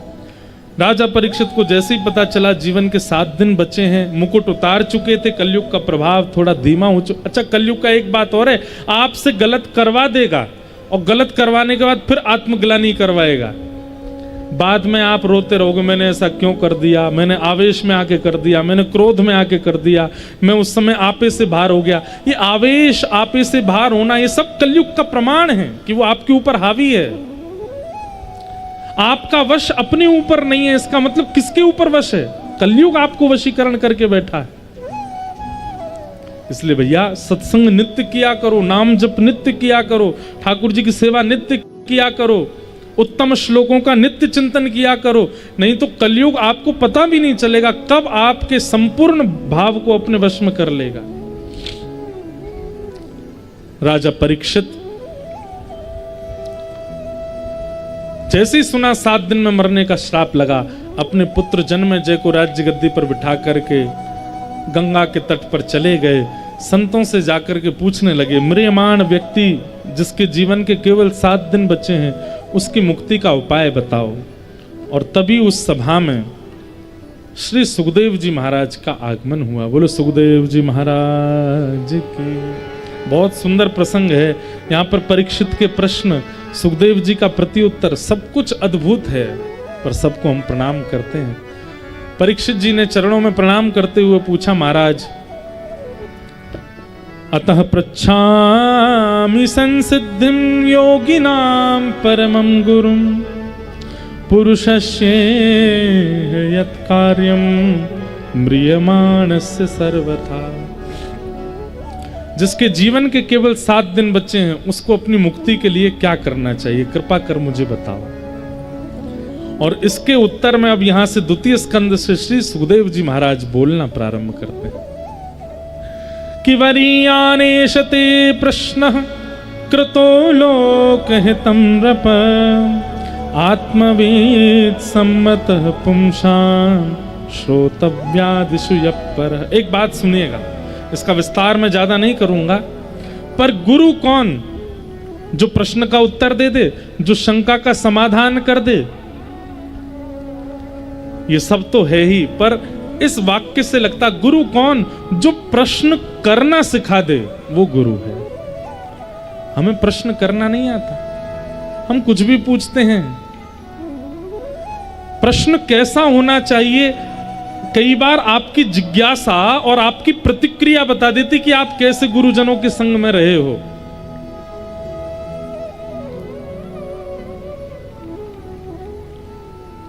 गुरु सिखाते हैं, केवल दीक्षा लेनी नहीं होती है, दिशा लो अपने गुरु से। सुखदेव जी महाराज कहते हैं, परीक्षित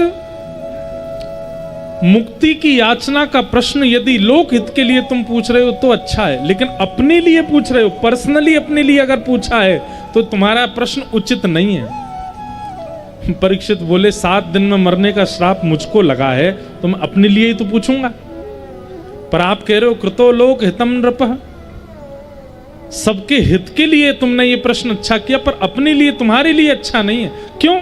मेरे लिए क्यों ये अच्छा नहीं, उचित नहीं है? तब राजा परीक्षित को शुक्राचार्य जी समझाते हैं, बोले परीक्षित तुम वो बालक हो जिसने जन्म बाद में लिया, मातृ गर्भ में ठाकुर जी का दर्शन पहले किया। भगवान तुम्हारी मां के गर्भ में आए थे तुम्हारी रक्षा करने के लिए। इसका मतलब क्या है? ठाकुर जी को तुमसे कोई उम्मीद है, इसीलिए तो तुम्हारी रक्षा की। लेकिन तुम क्या मांग रहे हो? मुक्ति। वही मुक्ति जो रावण को भी मिल चुकी है, वही मुक्ति जो कंस को भी मिली है, पूतना को भी मिली है, अघासुर, बकासुर, धेनुकासुर, राक्षसों को भी मुक्ति मिली है। वही मुक्ति एक वो बालक मांग रहा है जिसकी मातृ गर्भ में भगवान ने जाके रक्षा की। अरे भाई, आप दुल्हा हो, हमारी बात सुनना आप दुल्हा हो तो आपकी शादी में आपके लिए स्पेशल डाइनिंग टेबल लगेगी, उस पर बढ़िया आपको परोस के खिलाया जाएगा। दुल्हा को यूं थोड़ी कह दिया जाए, ले भाई टेबल लो, हाथ में प्लेट लो, बफे लगा, अपने आप सब्जी ले लेके खाते रहो। कभी दुल्हा अपने आप अपनी शादी में सब्जी ले, गुलाब जामुन ले, रबड़ी ले, ए भैया नान बना के दो जल्दी। दुल्हा कोई खुद खाता है क्या? नहीं, वो तो दुल्हा है, एक स्थान पर बैठता है, वहां परोसने वाले आते हैं, चारों तरफ उसके ससुराल पक्ष के लोग बैठ जाते हैं, कोई रसगुल्ला खिलाता है, कोई गुलाब जामुन खिलाता है, जीजा जी बोलो आ, फिर उसको खिलाते हैं। जीजा की तो मेहमान नवाजी शुरू हो जाती है ना। क्यों? क्योंकि तुम श्रेष्ठ हो, इसलिए सब तुमको आदर देते हैं, तुमको खिलाते हैं। कितना सुंदर। देखो, हम आज के बच्चों को समझ आए ऐसे उदाहरण देते हैं, कोई अन्यथा मत लेना। शुक्राचार्य जी महाराज परीक्षित को समझा रहे हैं, तुम परीक्षित हो, पांडवों के वंशधर, तुम परीक्षित हो जिसकी गर्भ में भगवान रक्षा करते हैं। और तुम वही मुक्ति मांग रहे हो जो रावण को भी मिल गई है, जो कंस को भी मिली है, जो पूतना, इन राक्षस जिन्होंने भगवान से बैर किया, इनको जो मुक्ति मिली वही मुक्ति तुम भी मांग रहे हो। तुम में और उनमें अंतर क्या? उन्होंने बैर करके मुक्ति प्राप्त की और तुम कथा सुन के मुक्ति प्राप्त कर लोगे। तब परीक्षित ने कहा, तो फिर मुझे क्या मांगना चाहिए? मैं अपने 7 दिनों को कैसे सार्थक करूं? तब शुक्राचार्य जी समझाते हैं, परीक्षित, मुक्ति का मतलब होता है मृत्यु के बाद भगवान का दर्शन। संसार से मुक्त हो जाना ही मुक्ति है। उसके बाद जब भगवत दर्शन होता है उसको कहते हैं मुक्ति। लेकिन तुम मुक्ति मत मांगो, तुम भक्ति मांगो। भक्ति का मतलब क्या? बोले जीते जी भगवान का दर्शन, जीवित अवस्था में ठाकुर जी का दर्शन। तुम भक्ति की याचना करो। श्रीमद् भागवत मुक्ति प्रदान करती है, मुक्ति दानी न गर्जती, गर्जना करती है मुक्ति देने की। लेकिन एक बात हमारी सुनेंगे,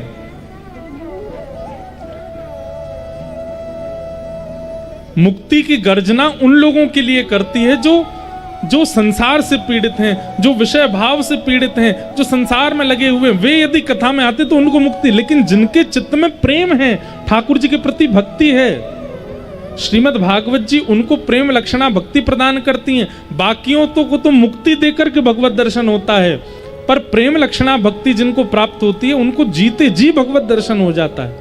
गोस्वामी तुलसीदास जी ने अपनी प्रत्यक्ष उपस्थित अवस्था में राम जी का दर्शन किया, मीराबाई ने उपस्थित अवस्था में ठाकुर जी का दर्शन किया, सूरदास जी ने बिना नेत्रों के उपस्थित अवस्था में दर्शन किया, और हम मृत्यु की प्रतीक्षा कर रहे हैं?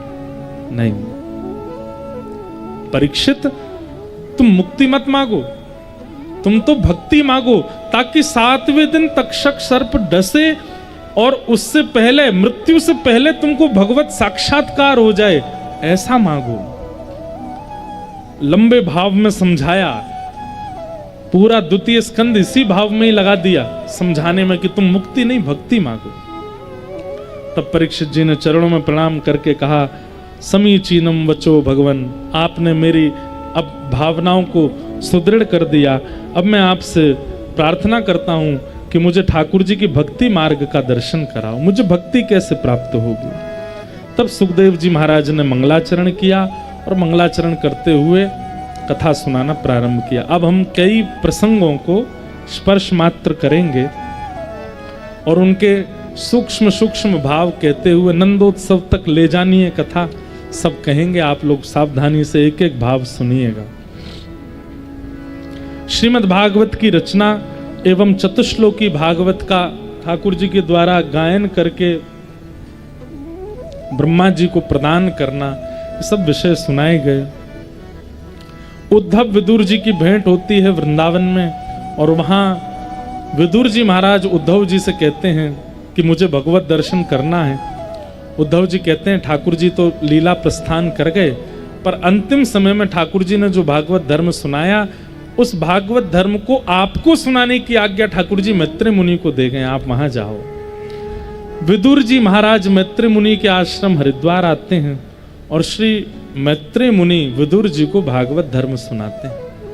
विदुर जी महाराज कई प्रश्न करते हैं और मैत्रेय मुनि उनको उत्तर देते हैं। एक बहुत सुंदर प्रश्न श्री विदुर जी महाराज करते हैं मैत्रेय मुनि से। मैत्रेय मुनि से श्री विदुर जी महाराज कहते हैं, बहुत ध्यान से सुनिए सब लोग, इधर देखो, एक एक शब्द सुनो। विदुर जी महाराज कहते हैं कि भगवान, संसार में हर व्यक्ति कर्म कर रहा है सुख की प्राप्ति के लिए, लेकिन इतना परिश्रम, इतनी मेहनत, इतना कर्म करने के बाद भी नते सुखम मान्य दुपार मम्बा, उसके जीवन में सुख नहीं है। आप लोग बताओ, इतना परिश्रम यहां सब लोग करते होंगे, जो भी बैठे हैं सब श्रम परिश्रम करते ही हैं, सुख है? पैदल चलने वाले को लगता है साइकिल वाला बहुत सुखी है, हैं? बताओ, हमको चलना पड़ता है, ये पैडल मारते ही पहुंच जाता है।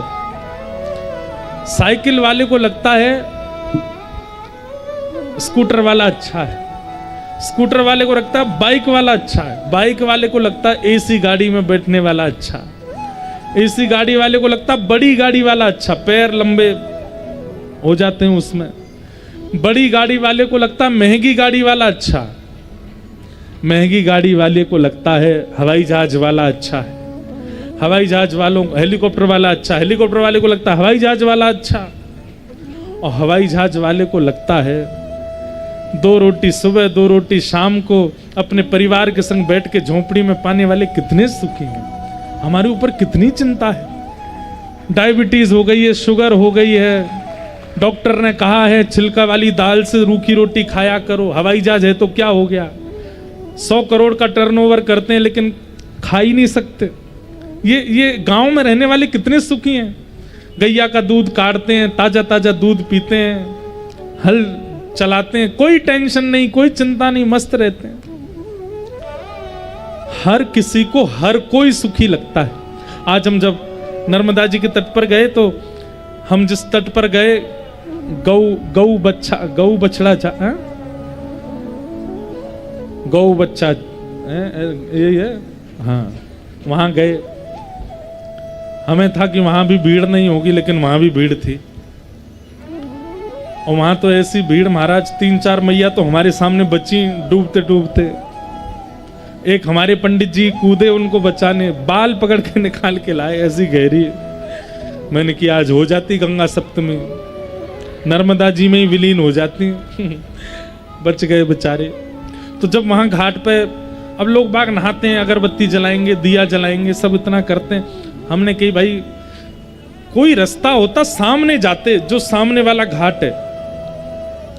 तो फिर हमको एक व्यक्ति बोले वहीं, महाराज जी जब आप सामने जाओगे ना तो आपको लगेगा यही वाला घाट अच्छा था, यहीं आते, यहीं पर सीढ़ियां थी, यहीं पर बैठने की व्यवस्था। ये बोले हमको सबको ऐसा ही लगता है कि वो घाट अच्छा है, वहां से देखने में लगेगा नहीं वही अच्छा था।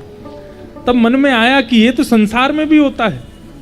आप लोगों को लगता होगा ये वक्ता जी बहुत बढ़िया है, कुछ करते डरते हैं नहीं, 4 बजे आते हैं मंच पे, 2-2.5 घंटा 3 घंटा प्रवचन करके चले जाते हैं, सब इनको पूछते हैं, दक्षिणा देते हैं, प्रणाम करते हैं, फोटो खिंचाते हैं, भेज देते हैं। अब आपको क्या बताएं हमारे जीवन में और क्या क्या चलता है। कितने लोग हमको गाली देते हैं, इतने प्रेम करने वाले हैं तो इतने शत्रु भी हैं। कितने लोगों को प्रसन्न करने का भाव रखना पड़ता है, कभी कुछ कभी कुछ, बहुत दिक्कतें होती हैं। यहां तो फिर भी हम बहुत अवकाश में, कई जगह तो सोने को ही नहीं मिलता। आप लोगों को लगता हमको लगता है ये कितने खुश हैं। कुछ नहीं, बस बेचारे आ जाते हैं 3 बजे कथा सुनते हैं, 7 बजे चले जाते हैं, अपना काम धंधा देखते हैं। पर आप लोग जानो ना कितने, कोई झूठ बोल के आया घर पर, कोई काम का बहाना लगा के आया, कोई मंदिर का बहाना लगा के आया, कोई रिक्शा में चढ़ के आया। यहाँ तो ऑटो भी नहीं आते। हमें तो यही लगता है कि इतनी संख्या में जबलपुर से लोग जिन पर गाड़ी साधन नहीं, वो कैसे आते होंगे। यहाँ तक तो कोई साधन भी नहीं है, फिर भी आप लोग आ रहे हो। तो सबको लगता है वो सुखी हैं, पर भैया तुलसीदास विचार कहे, हरि भजन बिना सब जीव दुखारी। जो हरि भजन नहीं करते हैं वही दुखी हैं। हरि भजन करने वाले देखो सदा मस्त रहेंगे, सदा प्रसन्न रहते हैं, खिलखिलाते रहते हैं, खूब आनंद में रहते हैं, उछलते रहते हैं, कूदते रहते हैं, प्रसन्न रहते हैं। पर जिनके जीवन में हरि नहीं है, उनको तो रात में एसी ना चले तो उनको नींद नहीं आती, डिप्रेशन हो जाता, आज एसी नहीं चला रात में, इतनी चिंता हो जाती है। सुखाय कर्माणि करोति लोको न ते सुखम मान्यदुपारमं वा विन्देत भूयस्तद एव दुःखम यदत्र युक्तम भगवान वदेन्न। हे नाथ, इस संसार में हर व्यक्ति जब सुख की प्राप्ति के लिए कर्म कर रहा है तो फिर उसको सुख क्यों नहीं मिलता? इसका उत्तर देते हुए भगवान कहते हैं, सेयम भगवतो माया, ये मेरी माया। आप लोग अगर परिश्रम करके सुख प्राप्त कर लोगे तो पुनः परिश्रम नहीं करोगे। समझ में आई बात? भोजन करके अगर पेट भर गया और वो पेट में दोबारा भूख नहीं जगी तो फिर ना पेट के लिए ना आप कर्म करोगे, ना आप परिश्रम करोगे, ना धन कमाओगे, ना रोटी बनाओगे, ना खाओगे। भाई आप दूसरे दिन उठ करके दफ्तर क्यों जाते हो? क्योंकि आपके पेट को पुनः भूख लगती है, वो तृप्त नहीं होता। ये अतृप्ति का अनुभव ठाकुर जी ने इसलिए बनाया है ताकि इसकी तृप्ति के चक्कर में फंस करके व्यक्ति कर्म करता रहे। संसार में किसी को सुख नहीं मिलता। सुख कैसा है? गर्म लू चलती है जब, तो कभी कभी गर्म लू में, लू समझते हैं ना, गर्म हवा चलती है, तो कभी कभी नर्मदा जी से कोई ठंडी हवा का एक क्षण के लिए झोंका आता है और वो झोंका, अरे हा हा कितनी बढ़िया हवा चली थी, और फिर से गरम गरम चलने। ऐसा है सुख संसार में, केवल इतनी देर का स्पर्श करने आता है। और क्यों? क्योंकि संसार ही है दुखालयम शाश्वतम। इस संसार का नाम ही दुखालय है। यहां पर सुख नहीं मिल सकता। जैसे विद्यालय में विद्या, भोजनालय में भोजन, कार्यालय में कार्य, वैसे ही दुखालय में दुख। लेकिन इस दुखालय में, दुख में अगर कहीं तनिक सुख है तो वो केवल हरि कथा, हरि स्मरण और हरि दर्शन में है, और कहीं नहीं है। उस समय जो आपको सुख मिलता है वो सर्वोपरि है।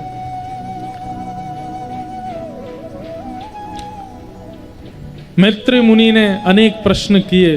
श्री विदुर जी महाराज सब प्रश्नों का उत्तर देते जा रहे हैं। तभी मैत्रेय मुनि ने सृष्टि के प्रसंग में पूछा और सृष्टि का वर्णन करते हुए किस प्रकार ब्रह्मा जी ने सृष्टि का निर्माण किया, उद्भिद, स्वेदज, जरायुज, अंडज आदि सबका वर्णन किया।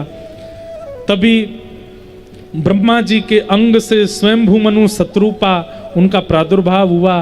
पृथ्वी रसातल में लेकर के हिरण्याक्ष चले गए। उनके वध के लिए ब्रह्मा जी की नासिका से भगवान बराह प्रकट हुए। बराह भगवान ने जाकर के पृथ्वी को पुनः स्थापित किया और हिरण्याक्ष का वध कर दिया तथा कथाएं सुनाई गईं। तत्पश्चात स्वयंभू मनु शत्रुपा की 3 पुत्री और 2 पुत्र पृथ्वी पर प्रकट हुए। आकुति, देवहूति और प्रसूति ये 3 बेटी हैं और प्रियव्रत, उत्तानपाद ये 2 पुत्र हैं। अब यहां देवहूति माता का प्रसंग आता। हम केवल ऐसे सूक्ष्म में कहते जाएंगे, सब लोग सुनना। देवहूति माता का विवाह कर्दम प्रजापति के साथ में हुआ। कर्दम प्रजापति ने 1000 वर्ष तक भगवान की तपस्या की और तपस्या के फल में ठाकुर जी से क्या मांगा? तथा सचाहम परिवोडु काम समान शीलाम गृहमेद धेनुम। हे नाथ, मुझ पर एक कृपा कर दो, गौ के समान सीधी भोरी, और मैं आपसे जितना प्रेम करता हूं मुझसे भी अधिक आपसे प्रेम करने वाली एक कन्या से मेरा ब्याह हो जाए, ऐसी कृपा कर दो। ठाकुर जी से पहली बार ये किसी ने मांगा कि हे नाथ, मुझसे अधिक आपसे प्रेम करने वाली पत्नी मिले। ठाकुर जी इतने प्रसन्न हो गए। ठाकुर जी ने कर्दम ऋषि को कहा, स्वयंभू मनु की पुत्री देवहूति के साथ आपका ब्याह होगा, और एक वरदान तो आपने मांगा, एक हम अपनी तरफ से दे रहे हैं। क्या? जब भक्त पत्नी और भक्त पति दोनों संग रहेंगे तो इन दोनों के घर पर पुत्र रूप में मैं ही आऊंगा, मेरा ही जन्म होगा। आप भी भक्त हैं और आपकी होने वाली पत्नी भी भक्त होगी, तो फिर मुझे तो आना पड़ेगा ना। आहा, कर्दम ऋषि इतने प्रसन्न हो गए कि हे नाथ, मैंने तो एक मांगा लेकिन अधिक आपने दिया। इसलिए भैया देखो, कुछ मांगना नहीं चाहिए, एक बात तो ये, लेकिन अगर मांगना है तो कैसे मांगना है? सुनो, हे नाथ, बहुत साल हो गए हमारा ब्याह नहीं हो रहा, ऐसे पति हमारे जीवन में आ जाएं जो हमसे अधिक आपसे प्रेम करते हों। अगर इस कामना से पति की याचना की जाएगी तो ठाकुर जी से वो मांगना भी अच्छा है। जबलपुर में हमारा एक घर बन जाए, अब हमारा घर बन जाए करके मांगोगे तो गड़बड़ी है। ठाकुर जी से क्या कहो, हे नाथ, आप विराजो थाट से ऐसी सुंदर सी एक हवेली बन जाए, भली छोटी बने, जबलपुर में आप कृपा कर दो। ठाकुर, लेकिन इसका मतलब ये नहीं है कि जैसे ही बन गया घर ठाकुर जी बैठा दिया अलमारी में, तो ठाकुर जी राजा बन के ही बैठे फिर उस घर में। देखो, घर कैसा होना चाहिए? घर जाकर के ऐसा ना लगे कि इन घर वालों के यहां ठाकुर जी रहते हैं, बल्कि ऐसा लगे ठाकुर जी के यहां ये घर के लोग रहते हैं। ऐसा घर होना चाहिए। वाह, लाली देखो कितना सुंदर सितार वादन कर रहे हैं। हमको हमारा प्रिय साज है सितार, और मैं इसलिए कथा में नहीं रखता हूं, मैं इसलिए कथा में नहीं रखता क्योंकि सितार की ध्वनि आती है तो मुझसे कथा होती नहीं है। लेकिन आप बजाओ, हाँ, बढ़िया प्रेम से। देखो, आपके जबलपुर में एक से एक योग्य लोग हैं। जबलपुर से ही हैं आप? वाह, बहुत बढ़िया,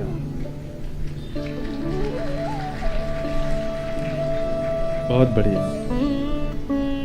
तो हम क्या बता रहे थे? हाँ, ठाकुर जी से मांगो, पर किस भाव से मांगो कि हे नाथ,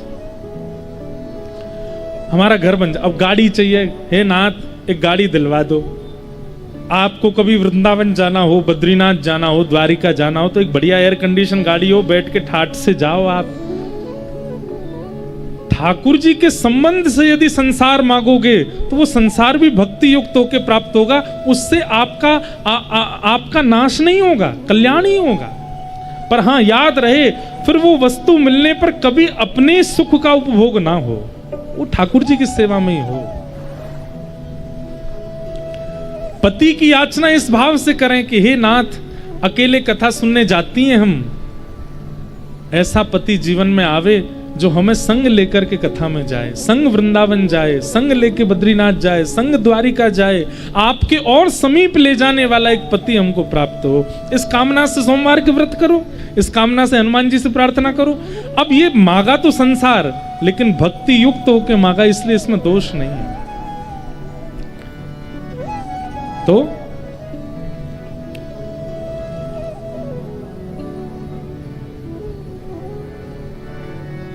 कर्दम ऋषि ने पत्नी की याचना की, और कैसी पत्नी मांगी? बोले, मुझसे ज्यादा आपसे प्रेम करने वाली एक पत्नी मिले तो भगवान ने प्रसन्न होकर के कहा कि तुम्हारे घर मैं पुत्र बन करके आऊंगा।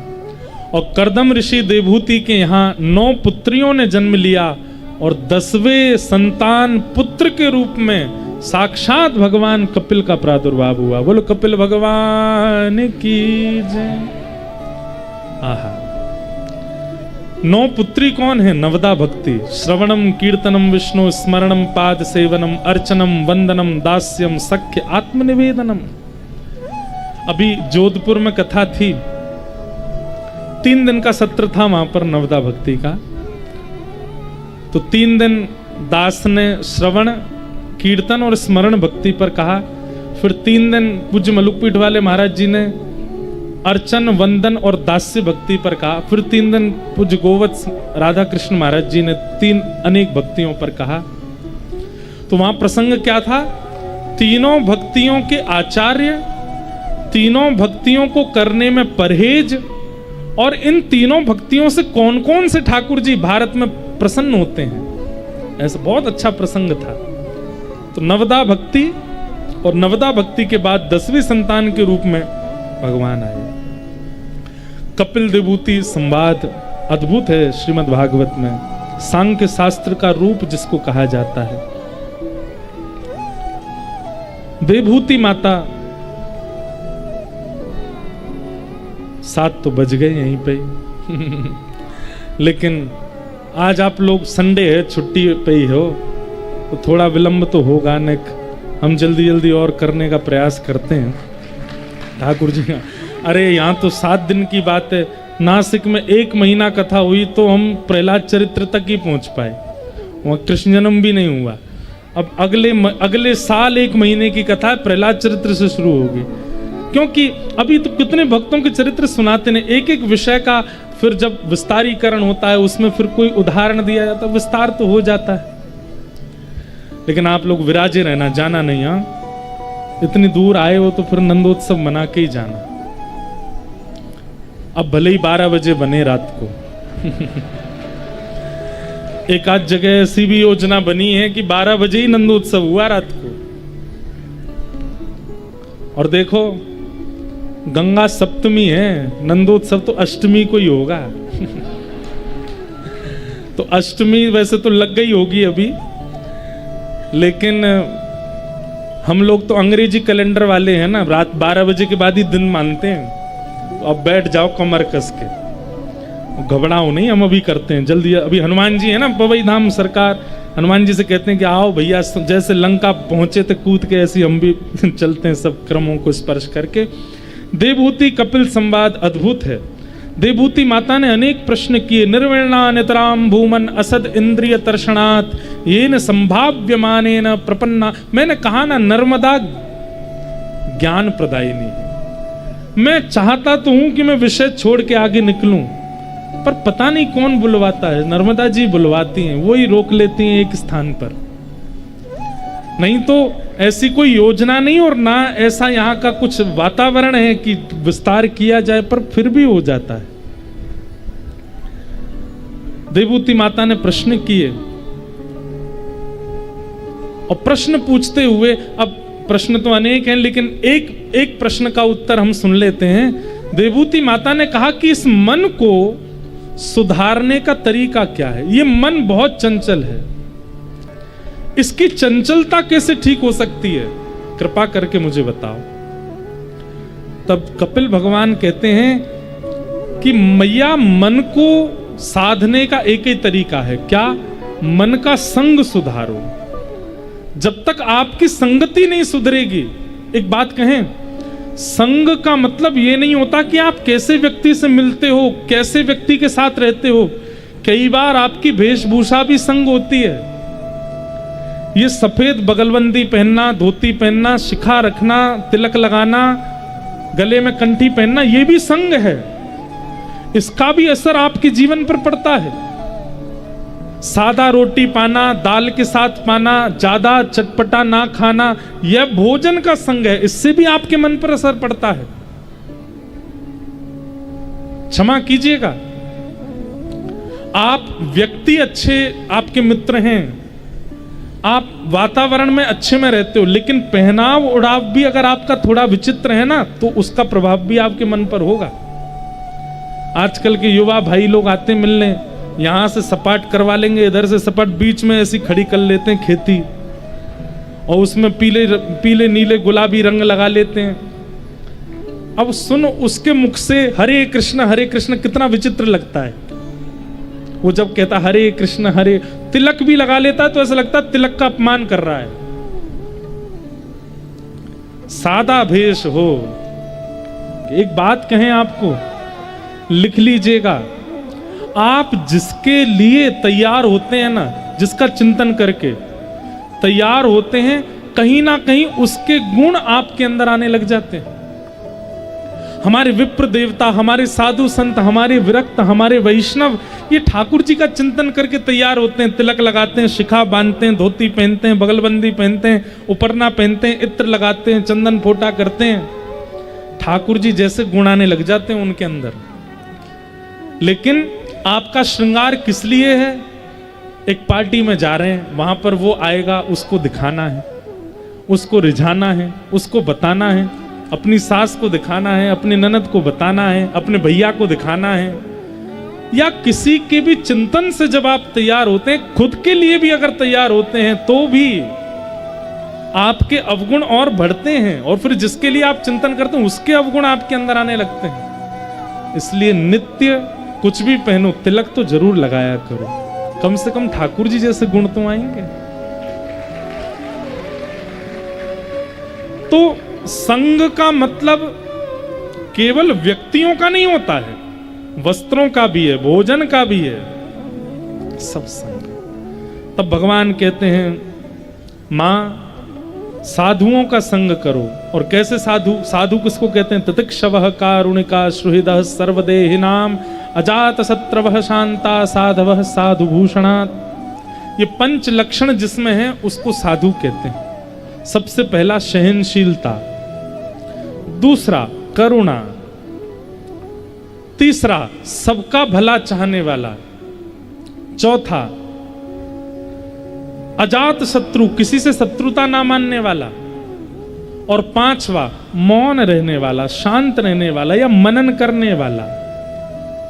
शांता, ये साधु के आभूषण हैं। ये पंच लक्षण जिसमें हो उसका संग करो। इस प्रकार मां ने अनेक प्रश्न किए, सबके भगवान ने उत्तर दिए। देवभूति माता महा स्वरूप नदी का धारण करके, सिद्धता नाम की नदी धारण रूप बना करके प्रस्थान कर गई, और कपिल भगवान कृपा करके गंगा सागर में आके विराजमान हो गए। बोलो कपिल भगवान की। तत्पश्चात आकुति और प्रसूति के वंश का वर्णन किया, यज्ञ नारायण भगवान के प्रादुर्भाव की कथा सुनाई गई, सती चरित्र सुनाया गया, और तत्पश्चात उत्तानपाद राजा के पुत्र ध्रुव जी का वर्णन किया गया। ध्रुव कथा सबने सुनी है। छोटी सी अवस्था में ध्रुव जी मां के, अपनी सौतेली मां के कहने पर वन में चले गए, और ऐसा कठोर व्रत करके भगवान को प्राप्त करते हैं। एक बात सुनिए, ठाकुर जी को प्राप्त करने के लिए कोई मंत्र विशेष नहीं होता, ठाकुर जी को प्राप्त करने के लिए कोई व्यवस्था विशेष नहीं होती, ठाकुर जी को प्राप्त करने के लिए कोई व्रत विशेष नहीं होता। सभी मंत्र विशेष हैं, सभी व्यवस्था विशेष हैं, सारे व्रत विशेष हैं। लेकिन कब ठाकुर जी मिलेंगे? जब आपकी व्यवस्था में, मंत्र में और व्रत में उत्कंठा होगी। उत्कंठा जानते हैं? उत्कंठा का मतलब होता है तड़प। जब तक तड़पोगे नहीं पाने के लिए, तब तक चाहे कितने भी मंत्र जपते रहिए, कितने भी व्रत करते रहिए, अगर उसमें उत्कंठा नहीं है तो ठाकुर जी नहीं मिलेंगे। ध्रुव जी को 5 महीने में क्यों मिल गए भगवान? क्योंकि उनके मंत्र साधना में, उनके नियम में, उनके व्रत में उत्कंठा है, भगवत दर्शन की व्याकुलता है, बेचैनी है। हम लोग व्याकुल नहीं है, हम लोग बेचैन नहीं है। व्याकुलता भगवत दर्शन कराती है। श्री ध्रुव जी महाराज के सामने ठाकुर जी प्रकट हो गए।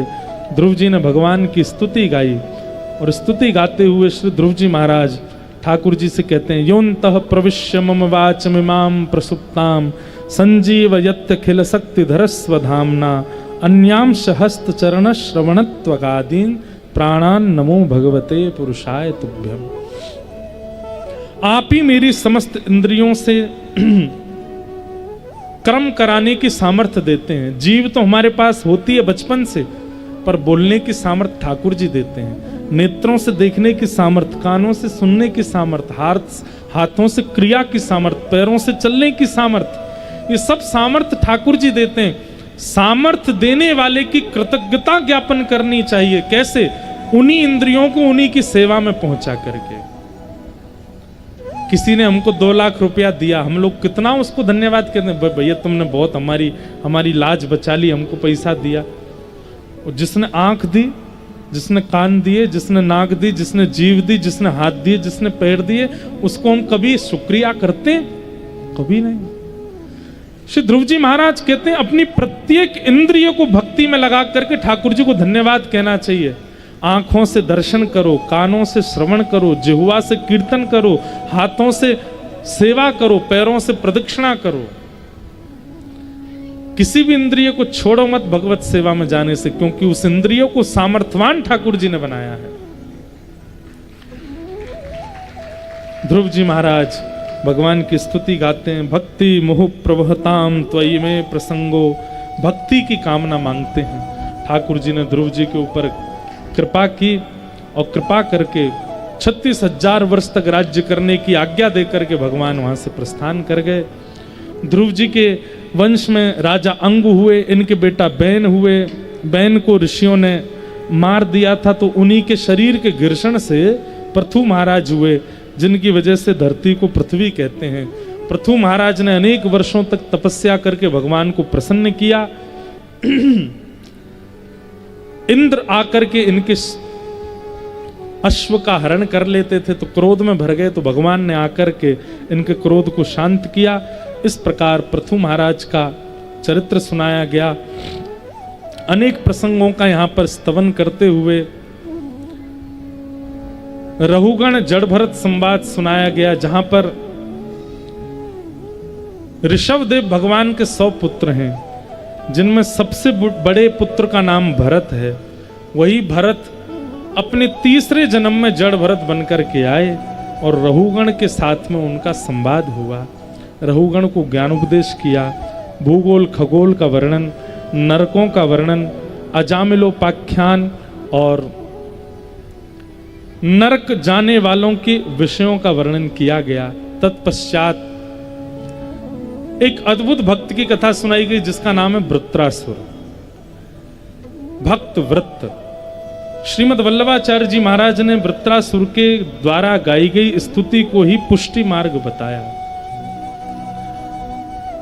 अहम हरे तव पादैक मूल दासानुदासो भवतास्म भूयः मनस्मरेता सुपतेर गुणांस्ते गृणीत वाक्कर्म करोतु कायः ननाक पृष्ठम न च पारमेष्ठम न सार्वभौमम न रसाधिपत्यम न योग सिद्धिर अपुनर्भवम वा समंजसत्वा विरहय्य कांक्षे अजात पक्ष इव मातरम खग स्तन्यम यथावत्सतरात् सुधार्ता प्रियम प्रियैव विशुतम विषन्ना मनोरविंदाक्ष दृदिक्षते त्वाम।